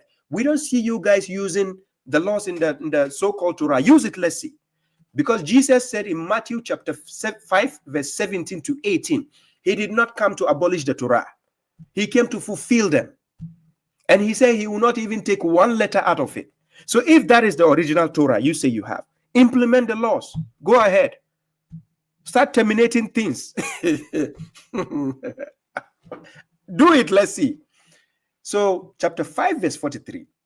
And how do they make you judge while with them is the Torah, wherein is the judgment of God? Because this is what Torah is about. The judgment of God has to be found therein. Yet they turn away after that. And those are not believers. You claim you have the Torah, right? God logic. The Torah you claim you have. If you have it, use the laws there. If you believe that is the Torah. But you will not use it. That's a hypocrisy. But let's go. Verse 44. So I told God logic. Indeed, God said, we sent down the Torah, wherein is guidance and light. The prophets who submitted, judged by it. You see, it's a book of judgment coming from God. There's judgment of God. That is Torah. It has laws and judgment.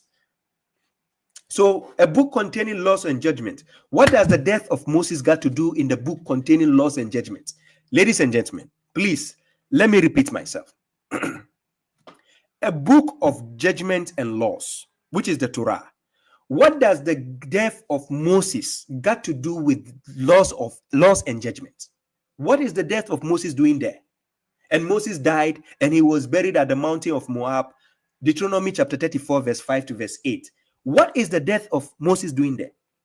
Are we supposed to use the death of Moses as a judgment? So I was proving to God logic that the things he doesn't understand and see what I'm saying.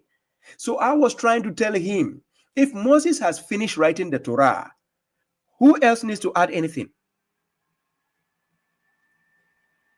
Anyways, let's continue.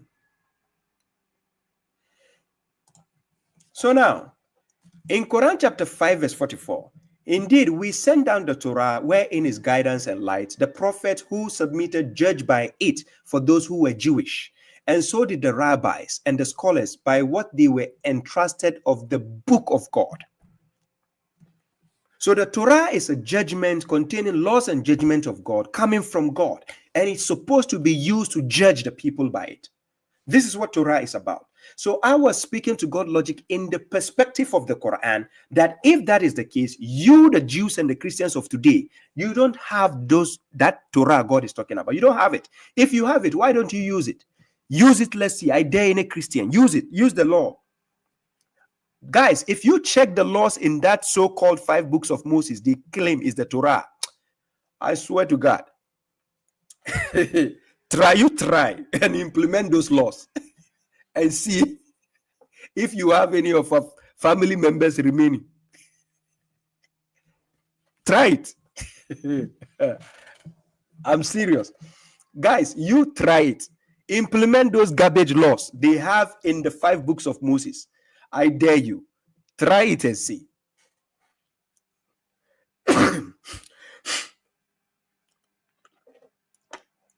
If you are a Christian, I dare you. I dare you. Implement the Torah, the so-called 5 books of Moses. You say it's the Torah, right? Use it, let's see. Hypocrites. Let's continue. So, let's continue. The prophets who submitted judged by it for those who were Jewish, and so did the rabbis and the scholars by what they were entrusted of the book of God. And they were witnesses to it. So do not fear the people, but fear me, and do not trade my verses for a little price. And whoever does not judge by what God has revealed, then those are the disbelievers. So we can clearly see the criteria of Torah here. It's a book of judgment. By who? By God. Given to who? Given to the children of Israel, the prophets. Does that include Moses and Joshua? That is not the argument. I've already answered you on that. So I'll take that as a yes. So again, I agree. The Torah is a law that the prophets were using to judge Israel. How does that's what my Torah is and was and still is to this day. You heard what God Logic said? He said that is what his Torah is. So according to God Logic, which means the laws we find in the modern day Torah, we have to implement them because it still is. Hello, are you with me? According to God Logic, the so-called 5 books of Moses, which is the Torah, is still the judgment and God's laws, which has to still be in place. It says it was and it still is. Do you get the point?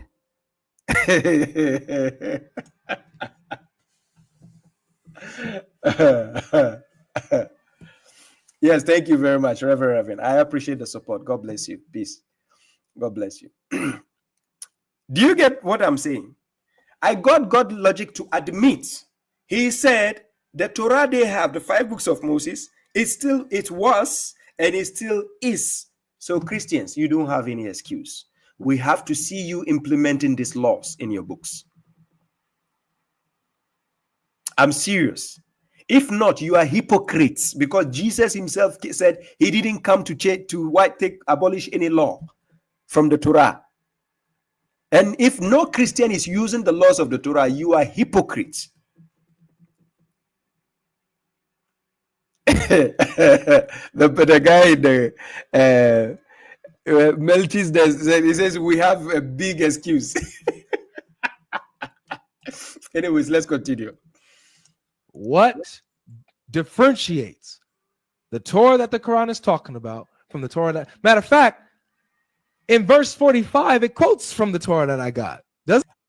Now, ladies and gentlemen, see another trick and lie God Logic is going to commit. He committed a fallacy here. His audience didn't see the fallacy. Listen what he said. He says the Quran quoted from their Bible. Listen to the words he used. Baba Shuaib, I'm very technical with words. This is how you get to win arguments. Quran chapter 10 verse 82. God says he will enforce the truth with his words, even if the criminals dislike it. God Logic is going to play a trick here. And I'm going to show you how he plays with words, because I know him very well and I know this is on video. Look at the trap I put him in. It quotes what? It quotes Exodus He said the Quran quotes Exodus. Listen to the words he used. He said the Quran quotes Exodus. I'm going to catch him with a lie. Listen. One. No, let's see if it's exactly the same, written the same way. So I said, let's see if you say it quotes Exodus. You see here, he didn't say it's paraphrasing. He says it quotes Exodus. Then I ask him, let's see if it is exactly the same. Because if I'm quoting from, listen carefully, when somebody is quoting from the Quran, it has to be written exactly the same way when you go to check it. Ladies and gentlemen, I repeat myself. If somebody is quoting from the Quran, if a Christian is quoting from the Quran, and I'm going to check it, I have to see it written exactly the same way he's quoting. That means the person is quoting from the Quran. He said the Quran is quoting from Exodus, chapter 21. And I said, let's check if it is exactly. Check the trap I set for God logic. He's going to say exactly. It's an exact reference. Let's go. He says it is an exact reference. Ladies and gentlemen, the word exact, the moment you said it is exact, this is what it entails. Exact means marked by strict and particular and complete accordance with fact. This is what the word exact means. Characterized by perfect conformity to fact or truth, strictly correct. So I said, let's see if it is exactly the same. God logic says it is exact. Now check the lie. No, quotes. Let's see if it's mentioned exactly the way it is. Okay. Let's go. Okay. So go ahead. Read verse 45 and I'll pull up Exodus. Okay. So then, it says, and we decree to them therein that, listen, word for word, a soul for a soul, an eye for an eye, a nose for a nose, an ear for an ear, a tooth for a tooth. As for an injury, there is retaliation. Full stop before it continues. But give me exactly the same thing. Now, ladies and gentlemen, do you see the argument here? I said, give me exactly the same thing. His argument was it quotes. He said the Quran quotes from his so-called Torah. Is that not what he said? Ladies and gentlemen, because even in the courtroom, it is your words which are used against you. Everything you say will be used against you in the court of law. It is your words which can hold you hostage. God logic actually lied and twisted the narrative within a second. You will see what he's going to do. He said Quran quotes exactly the same. And I quoted, and I said, show me the exactness. I swear to God, this is the game he started playing. He started accusing the Quran of copying the Bible. Let me put the verse on the screen first of all. Let me put the verse. This is the verse on the screen. God says, chapter 5, verse 45. And we decree to them therein that a soul for a soul, an eye for an eye, a nose for a nose, an ear for an ear, a tooth for a tooth. As for an injury, there is retaliation. You see these exact words? That is not how it is written in the Bible. No. So here, when I say quote for me the Bible exact the same, because he knows he's guilty, this is what God logic did. Same. Yeah, notice what your Quran does. I said to God logic, you said it's the same, right? So I said quote for us. Now he's going to do the game of semantic. Listen what he did. Your Quran takes the Torah, references it, and then paraphrases the verse. This is what the Torah says. Do you see? When he first made the claim, he said exact, the same thing he said. Now he says the Quran takes the reference and paraphrases, and oh my God, this is where God logic actually brought in the game of semantic, because I know God logic, how he plays with words. Do you get that? I know him very well. He's good at playing with words. So when he said exactly, I said, quote it, let's see. I know I have it on video, God logic. So don't worry. On that day, I can allow you to go, but I know there's a playback. Now, look, he accused the Quran of paraphrasing and copying. Now I say, quote the exact same thing. Look. So just like what yours says, but if there is harm, then you shall pay So if you heard in the background, I was laughing because I know the game he wanted to start playing. I know God logic. He is going to play the game of semantic to accuse the Quran. So now he had a serious face. So in this part, I took it as a joke, because no more seriousness anymore. Because I can't take you seriously when you lay down an argument. When it's time for proof, you twist your words again. I can't take you serious from there. So I started laughing. So I apologize if in case my laughing on that day, maybe it get to some people's nerves or on people's neck. I apologize. But the point is, I was laughing because I could see through what God logic was about to start doing. Okay, anyways, let's go. for soul, eye for eye, tooth for tooth, hand for hand, foot for foot, burn for burn, wound for wound, stripe for stripe. Quran didn't say leg for leg. Quran didn't say foot for foot. Quran didn't say stripe for stripe. Quran didn't say some of the things mentioned in Exodus. He doesn't say that. As a matter of fact, this is the verse. For people who don't know about that verse, let me give you the verse. The verse is Exodus chapter 21, verse 23 to verse 25. It says, and if any mischief follow, then thou shalt give life for life, eye for eye, tooth for tooth, hand for hand, foot for foot, burning for burning, wound for wound, stripe for stripe. Is that if you say Quran quotes exactly, we have to find it exactly. No, we have to find it the same way if it's quoting. There shouldn't be any paraphrasing there. It has to be exactly the same. That is copying. That is what we call copying. Modern day, today, we have iPhone, we have Samsung, we have Huawei, and so on. A lot of the Android phones, they look a bit similar, but they are not the same. So just because something looks similar to you doesn't mean it copied you. Just because it looks like yours doesn't mean it's copied you. If that is the case, all the mobile phones being used on earth, everybody will go to court and sue everybody because they look alike. If they look similar, doesn't mean it's the same. So just because you are quoting a verse from the Bible, from your corrupted Torah, and then you saw something in the Quran starting similar then it was in a different way. You said it copied exactly the same. What? Not even in the courtroom can you win that case. So I told God logic, the accusation you made is you said it copied exactly the same. That's the first claim you made before we went to the verse. When it was time for you to quote the verse, you said the Quran, guess what the Quran did? It took it and twisted it and paraphrased. No. That's why I was laughing on that day. Your Quran references the Torah that I have. Now he says, your Quran references the Torah. Where did the Torah Quran even say this is the... Oh my God. God only said, we decreed for them therein, the judgment that he gave them.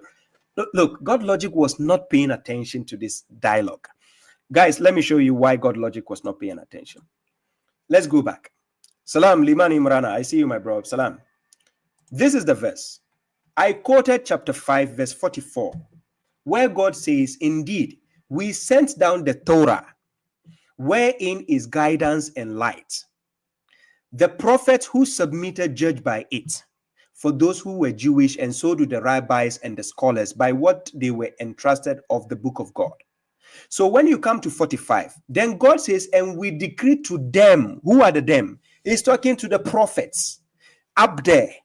When he revealed the Torah to them, in that Torah which contains the judgments of God, in that one, then God said, we decree to them therein, in that Torah, that a soul for a soul, an eye for an eye, a nose for a nose, an ear for an ear, a tooth for a tooth.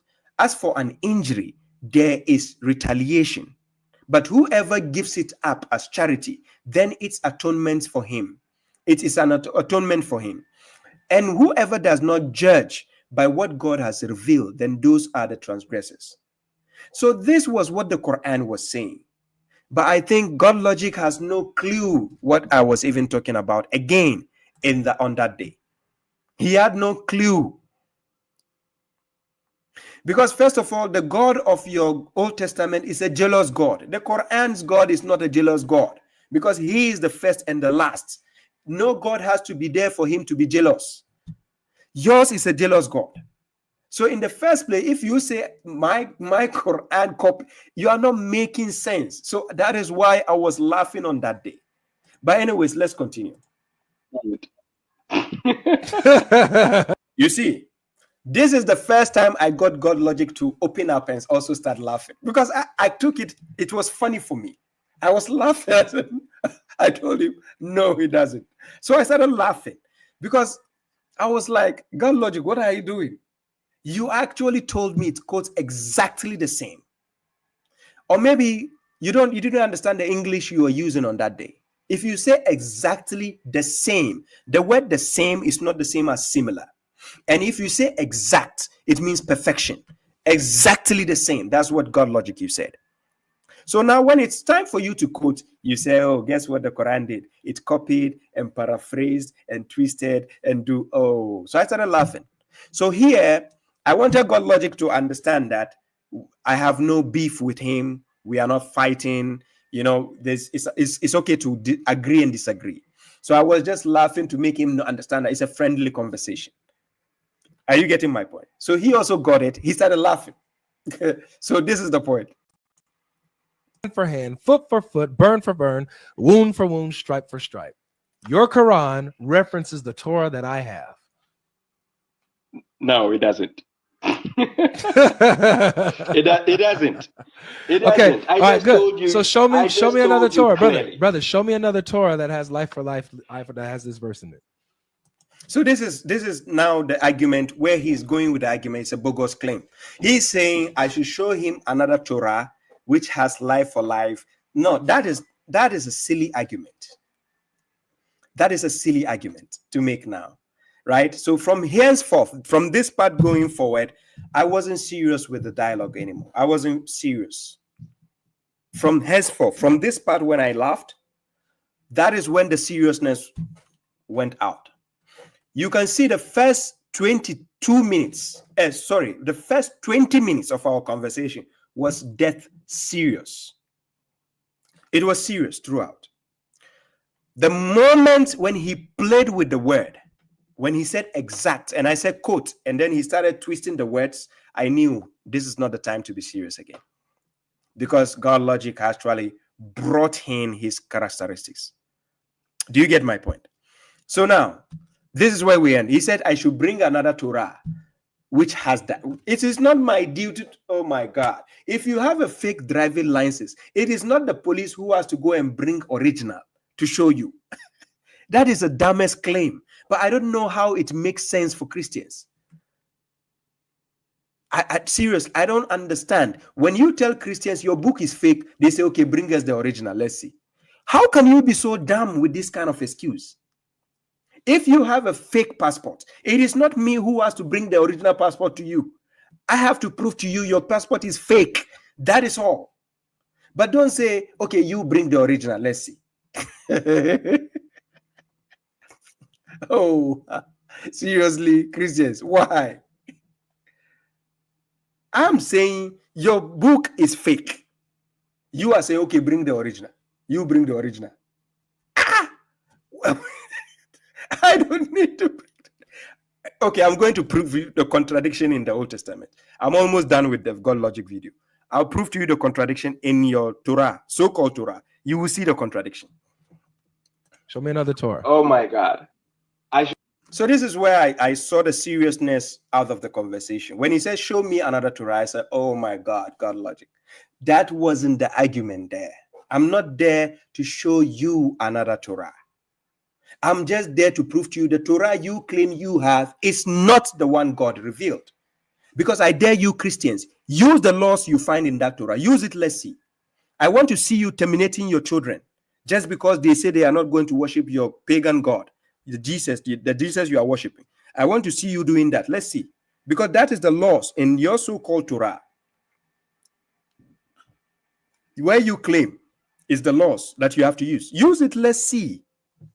Because Jesus said he didn't come to abolish the laws. He said it clearly. Matthew chapter 5, verse 17 to 18. He didn't come to abolish anything. That's it. You have a corrupted Torah. And I'm going to prove to you before I end this lecture. You are going to see the corruption. Let's go. To show you another Torah. Yeah, show me another Torah that contains what No, your that Quran is not the argument here. It wasn't the argument. It's not for me to come and show you another Torah. The argument, God logic, you had on that day, you said people should prove to you where God mentioned Muhammad in the Bible. That was the argument. That was why I came on the panel. I didn't come there to show you this is another Torah over here. Let's go to Japan and go and find it. So the moment he did that, you can see him sitting on the chair. He started moving on the chair. That is nervousness. So at this time, I didn't take the conversation serious again. I was even laughing. Here to show you another Torah. No, you are. God says. You're here to say, correction officer. Hold on, please. I'm gonna let you go, but hold on a second. You're arguing that the Torah that your Quran talks about is different than the Torah that I have.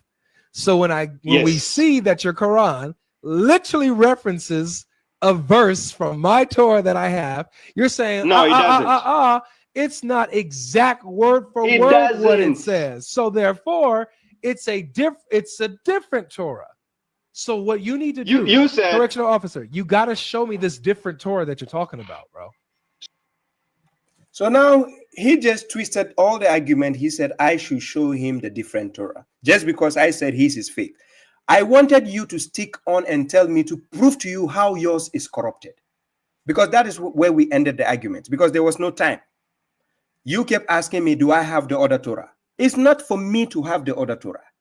It's an illogical claim to tell me, the one who is telling you you have something which is corrupted, to tell me, okay, bring the original one. I need to be the one to bring the original one. If you have a fake passport, is it me who has to bring you the original passport? Seriously, how some of the Christians, I don't know, how does your logic work? Just because I say you have a fake passport doesn't mean I should go and bring you the original passport. Hello? Okay, so to the last segment, the last part of this video, let me just put it. The last part of the video. Then I'll show you Christians the contradiction in your Old Testament, in your so-called Torah that you claim you have. I'll show you the contradiction. So let's do with the last video here. So here is the video. I put it here. I know that the Quran confirms the Torah. You're saying that it's a different Torah than what I have. Do you have that Torah to show me that it's different? But what the Quran confirms, do you also have it? That's my argument. I'm saying that I have it, and you're saying no, you don't. So when I give you a verse where the Quran quotes my Torah and paraphrases it. Now he said paraphrase. Initially he said exact same quotation. Now he says paraphrases. So this paraphrasing, we have to even stick on it and argue about it. Because initially the argument wasn't paraphrasing. You said it quotes exactly the same. And I told you, no, it doesn't. That was my argument. It doesn't quote exactly the same. Then you said, you insisted. Then I said, prove it. Then you said paraphrase. Paraphrasing. You're saying, no, it's not paraphrasing your Torah. The Quran is quoting verbatim another Torah. Yes, verbatim. It's just quoting verbatim another Torah, meaning the Torah God revealed to the prophets. You don't have it. You don't have that one. You, the Christians and the Jews, you don't have that one. As a matter of fact, the so-called Torah you have today, you cannot even use it. Hypocrites. Use it, let's see. So that's what I need. Give me that other Torah. I said the Torah Quran is speaking about. Yours, the one you have is corrupted. I know. We know. Thank you for knowing. Thank you. So Thank we God. know what you're saying. Thank God. We know what you're saying. Thank God. Can you prove it? Prove it. I'm going to prove it. Now I'm going to prove to you how your Torah is corrupted. Now, when we say corruption, ladies and gentlemen, let's check the meaning of corruption in the first place. I think a lot of Christians don't understand when we tell them their Torah is corrupted. They don't understand the meaning of corruption. So first of all, when you tell them something is corrupted, they will now tell you, hey, no, it's not corrupted. When we say corruption, lack of integrity or honesty, right? In a state of progressive putrefaction, decay of matter, moral perversion, destroying someone's honesty or loyalty. Then it goes inducement by improper means. Then it goes a word adopted from another language in an altered form. That is also corruption. Do you get the point? Now, somebody is saying, oh, I couldn't prove that in a debate. I wasn't debating him. It wasn't a debate. It was a dialogue. Now, the dialogue we're having, he said he doesn't have time. So it's not about proof. God logic didn't give me chance to go on explanation. He says, if you are honest enough, he said no monologue here. He didn't give me chance to express myself. So our conversation sticked in a short instance where it has to be yes or no going forward. There was no room for me to keep explaining something. So don't be hypocritical in my comment section and say, oh, I didn't prove it. I knew it was on video. So this is the right time to me to smash him. So I'm going to show you the mishap you have in your book you claim is the Torah. So when we say corruption, we are talking in terms of a word. We are talking about a word adopted from another language in an altered form. So now, what the Bible, the so-called Torah you have today, the reason why we are saying is corrupted, listen carefully. The reason why we are saying is corrupted is because it has been altered. It is not correct. It has corruption. I'm going to prove to you. So first, corruption. Let me prove to these Christians to see the corruptions in their book, that their book is not consistent. God logic says the Torah they have is not corrupted. I said it's corrupted on that day. He said, I know. Yeah, prove it, prove it. You didn't give me the time to prove because you have to go, right? Okay, I'm going to prove it to you today, God logic. I'm tagging you this video. Kindly watch, get back to me. Let's have a debate on this. Number one, Exodus chapter 9, verse 6. I'm going to put it on the screen. First corruption, Exodus chapter 9, verse 6.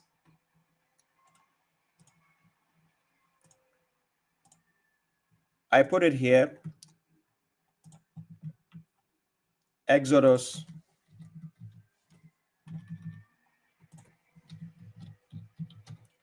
chapter 9, verse 6.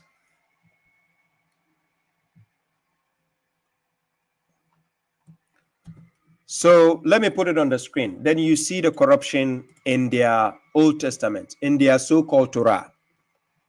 Guys, write it down. Exodus chapter 9, verse 6. If you have Bible Hub, go and check word for word. Now, Exodus chapter 9, verse 6 is talk about, and the Lord did that thing on the morrow, and all the livestock of Egypt died. All, listen to the word used there. All the livestock of Egypt died. The word in Hebrew language is kol. Kol means all. In Arabic, kul also means all. Kullu means all. When we say kullu in Arabic, all. In Hebrew, kul means all. So according to Exodus chapter 9, verse 6, all the livestock in Egypt died. But talking about the same story, in the same context going, the same Exodus, I'm going to show you. In Exodus chapter 14, verse 9, all of a sudden, the soldiers of Pharaoh, they had horses. So the question is, are horses not livestock? So Exodus, let me put this one on the screen, first of all. This is the verse, word for word. Exodus chapter 9, verse 6. You see the word here, all, here. For those watching from Facebook and YouTube, you can see it on my screen. Right? Exodus chapter 9, verse 6. I'm going to show you the contradiction and corruption I'm talking about. So in Exodus chapter 9, verse 6, it says, all the livestock of Egypt died. All the livestock. So if all the livestock died, then all of a sudden, in Exodus chapter 14, verse 9, let me put it here. Exodus chapter 14, verse 9.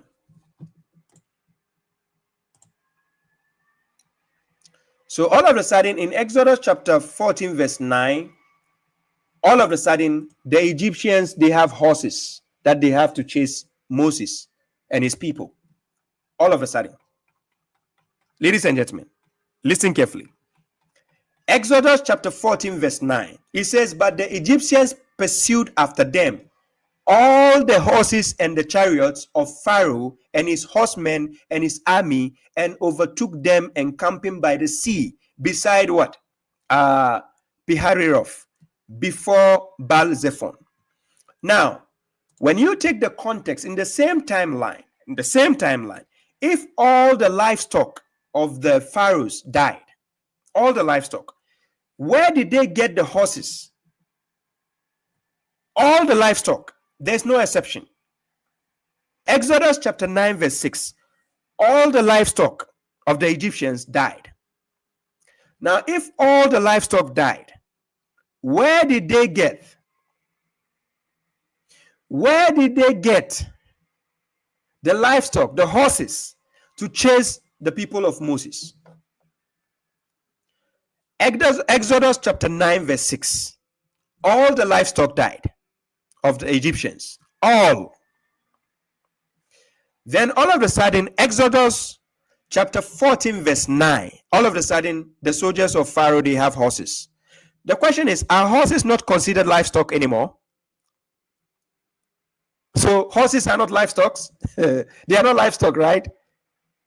When we tell you your so-called Torah that you have, it has corruption, you still don't believe. It is a corrupted book. That is not the only thing. I'm coming again. If you said all the livestock of the pharaohs died, all, there's no exception, how come in Exodus 14, verse 9, they have horses and they were able to chase the people of Moses?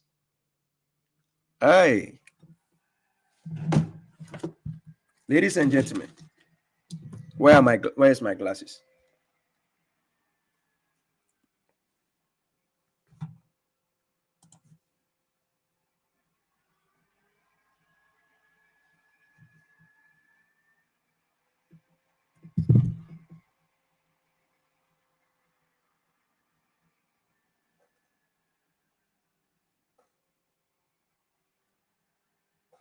Exodus chapter 9, verse 6.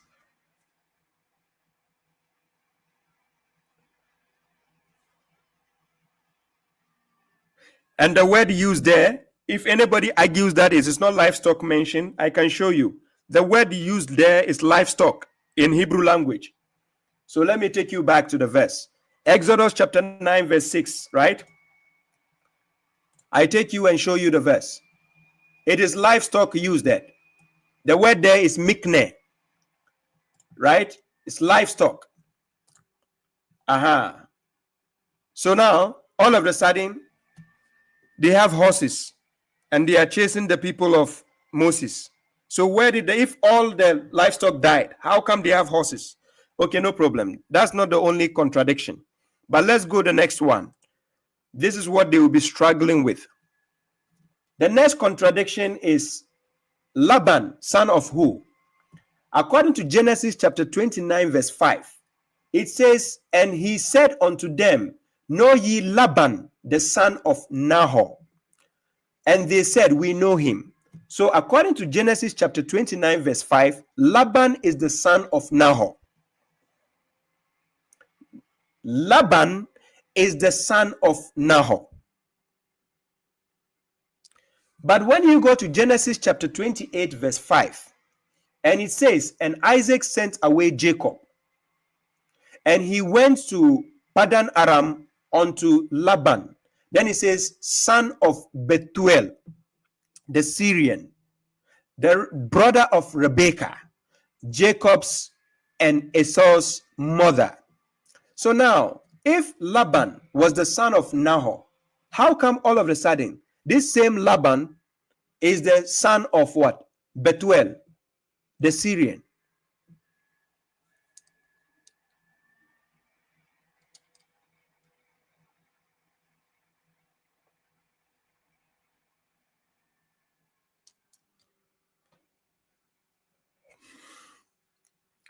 Genesis chapter 28, verse 5. Laban, the son of Bethuel. How did Laban, the son of Bethuel, become Laban, the son of Nahor? How? This is a corruption. It has been altered. That is the corruption we are talking about. If these things can happen in your book, it is not consistent. It cannot be the one God revealed. This is the thing we are talking about. But you see the Christian, we have the Torah, use it, let's see, use the laws in the Torah, let's see, the so-called Torah you have. Use it, implement it in your Christian countries. Let's see who will survive. No, use it. Let's see which of you will survive in your Christian nations. You said the Torah, the Old Testament, the 5 books of Moses is the Torah, the real Torah, right? Use it, implement it. Let's see. So this is your Old Testament. It says God is not a man. But in Genesis chapter 18, verse 2, 3 men came to Abraham. According to you, the Christians, you say the third one is God. So it says 3 men came to Abraham. According to you, the Christians, you said the third one is a man. But in Numbers chapter 23, verse 19, it says God is not a man. But you Christians are telling us the 3 men who came to Abraham, one of them is God. So Genesis chapter 18, verse 2, when you read up to verse 4, it says one of them is God. According to you, the Christians, you are saying one of them, of the 3 men, is God. But Numbers 23:19 is telling us that God is not a man. So, over to you. When we say your book is corrupted, this is what we mean by the corruption. This is what we mean by the corruption. It has been altered. That is the corruption we are talking about. You want evidence from the Quran? This is what God says. I'm going to take you to the Quran to show you the corruption in your book.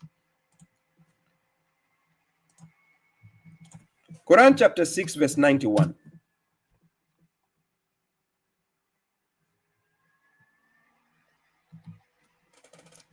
And I put it on the screen here. So God said, and they did not value God with his true value when they said God does not reveal anything to a human. Say, who revealed the book which Moses brought as light and guidance for the people? You put it on sheets of paper, manifesting it and concealing much.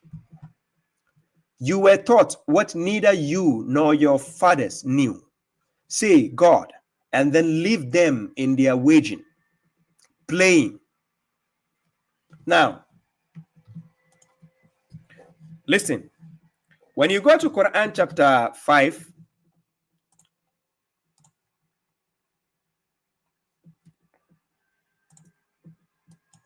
chapter 5, verse 15.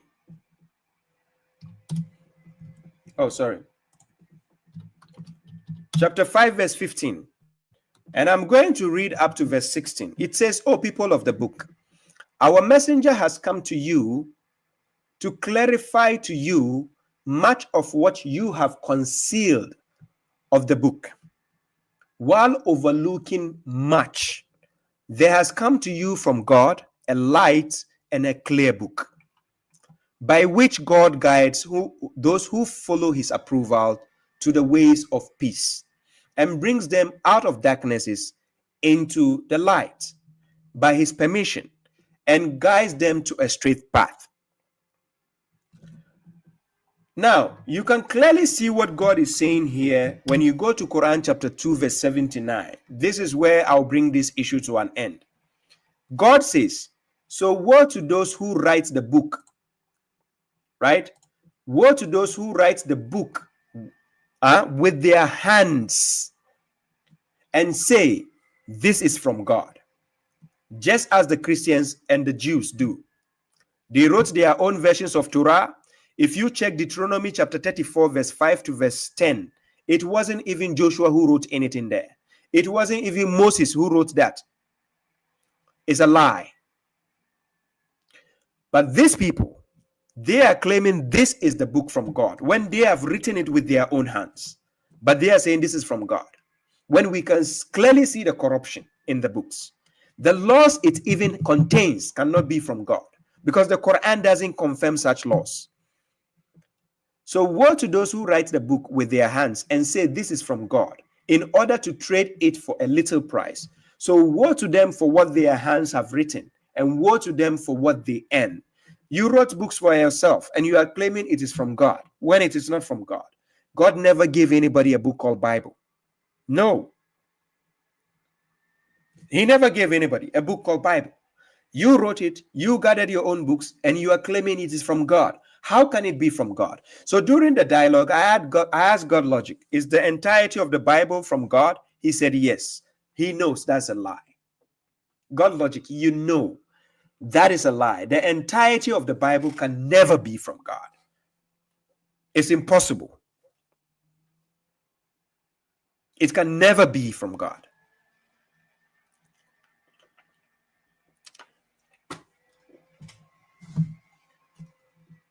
So, ladies and gentlemen, to top this all, it was after my discussion with God Logic, and this is what he said.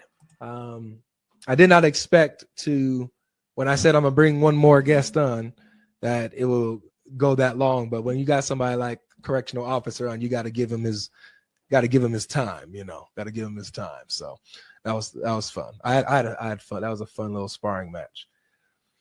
Well, the reason why I like correctional officer is because he quotes the Quran.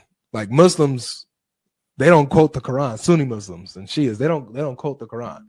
Correctional officer, he's a Quran only, and he quotes the Quran. So going Quran for Quran, bar for bar like that is fun. It's fun to do that. You know, you finally get somebody that you can go, you know, Quran for Quran with. You know what I'm saying? So that was a good time. So I hope you guys enjoyed that.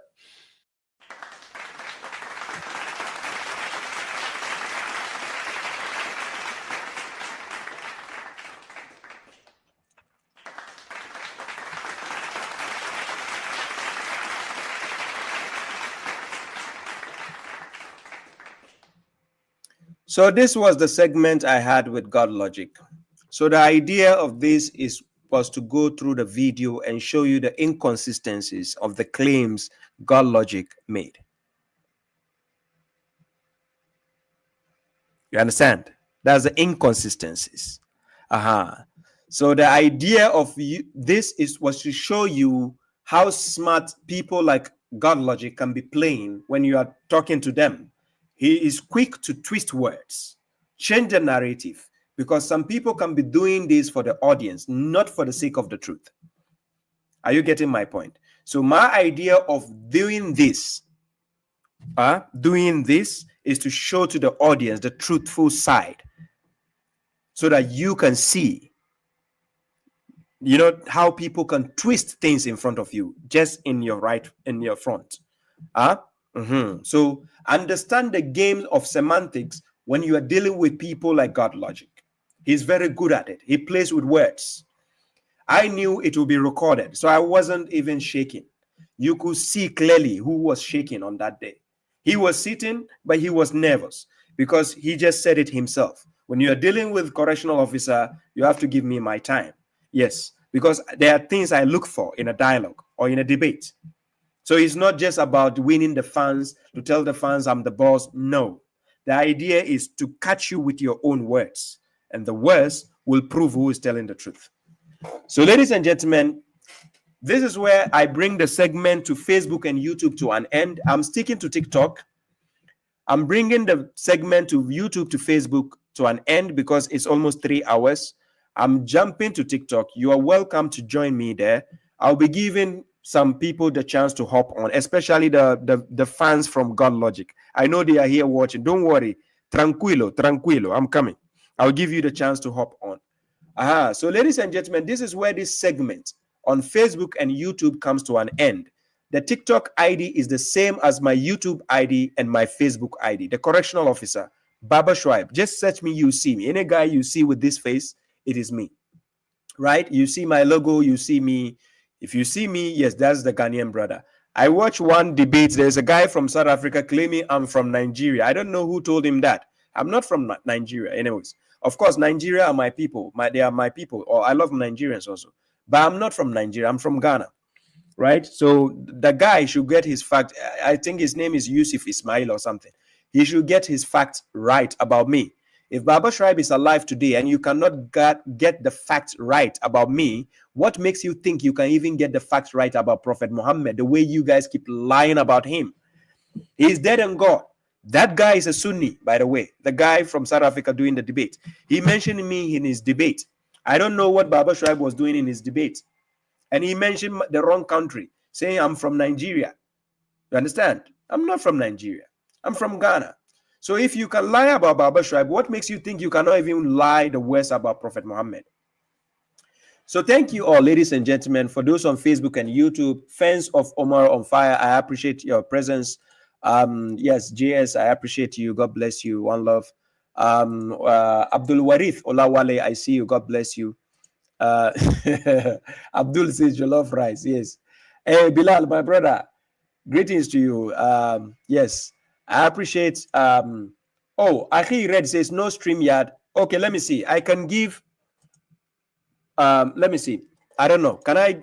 Maybe I can give people on StreamYard the chance to hop on. I just put on the link. Oh, sorry.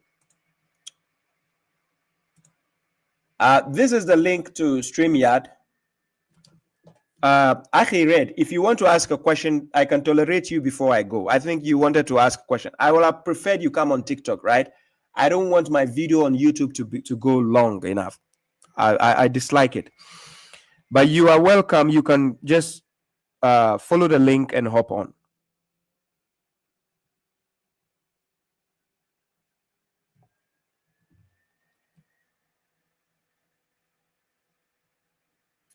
Okay, I have. Okay. Yeah, I'm going to TikTok. Yes.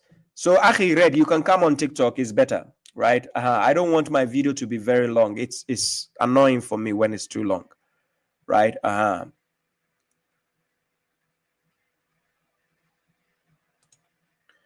Omami Trader says, when you come London, I will debate you, but not seen you come London yet. Okay. Yeah, that's what he does. God Logic likes to talk in circles. I know God Logic very well, right?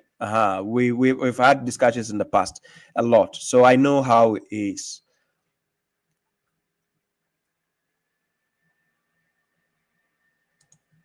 Yes, thank you, Jazby. Thank you. I appreciate that. God bless you. Yes, Sister Khadija says, Baba, it's really remarkable how you always manage to turn every interaction into a learning opportunity for others, leaving them for more informed and with clearer paths for their own research. I appreciate that, Mom. God bless you. Yes, So, guys, ladies and gentlemen, I appreciate your support. God bless you all. For those on Facebook and YouTube, this is where I bring this segment to an end. You can catch me live on TikTok. I'll be there for about 2 or 3 more hours before I go off. So kindly join me there. Let's interact, right? Other than that, for those on Facebook and YouTube, if you don't have TikTok, I would recommend you rewatch this program for your own benefit. You have a lot of things to learn from, right? It will help you. This is why I do my videos. I don't do it just because I want to win arguments. I do it for the truth, nothing but the truth, right? So ladies and gentlemen, thank you very much. I'll bring this to an end, and we meet again, inshallah. Omar Satawood, thank you very much. He says, you are the wise, Baba. We can differentiate you with the logic, intellect versus ulama. Thank you. I appreciate that. God bless you. God bless you. So, ladies and gentlemen, this is Correctional Officer Baba Shuaib. I bring this segment to an end. The topic was based on God logic, my interaction with God logic. And yes, this is what you have at the end. So thank you very much. Till we meet again, stay tuned. Peace. Always give them a reason to remember your name. The Correctional Officer.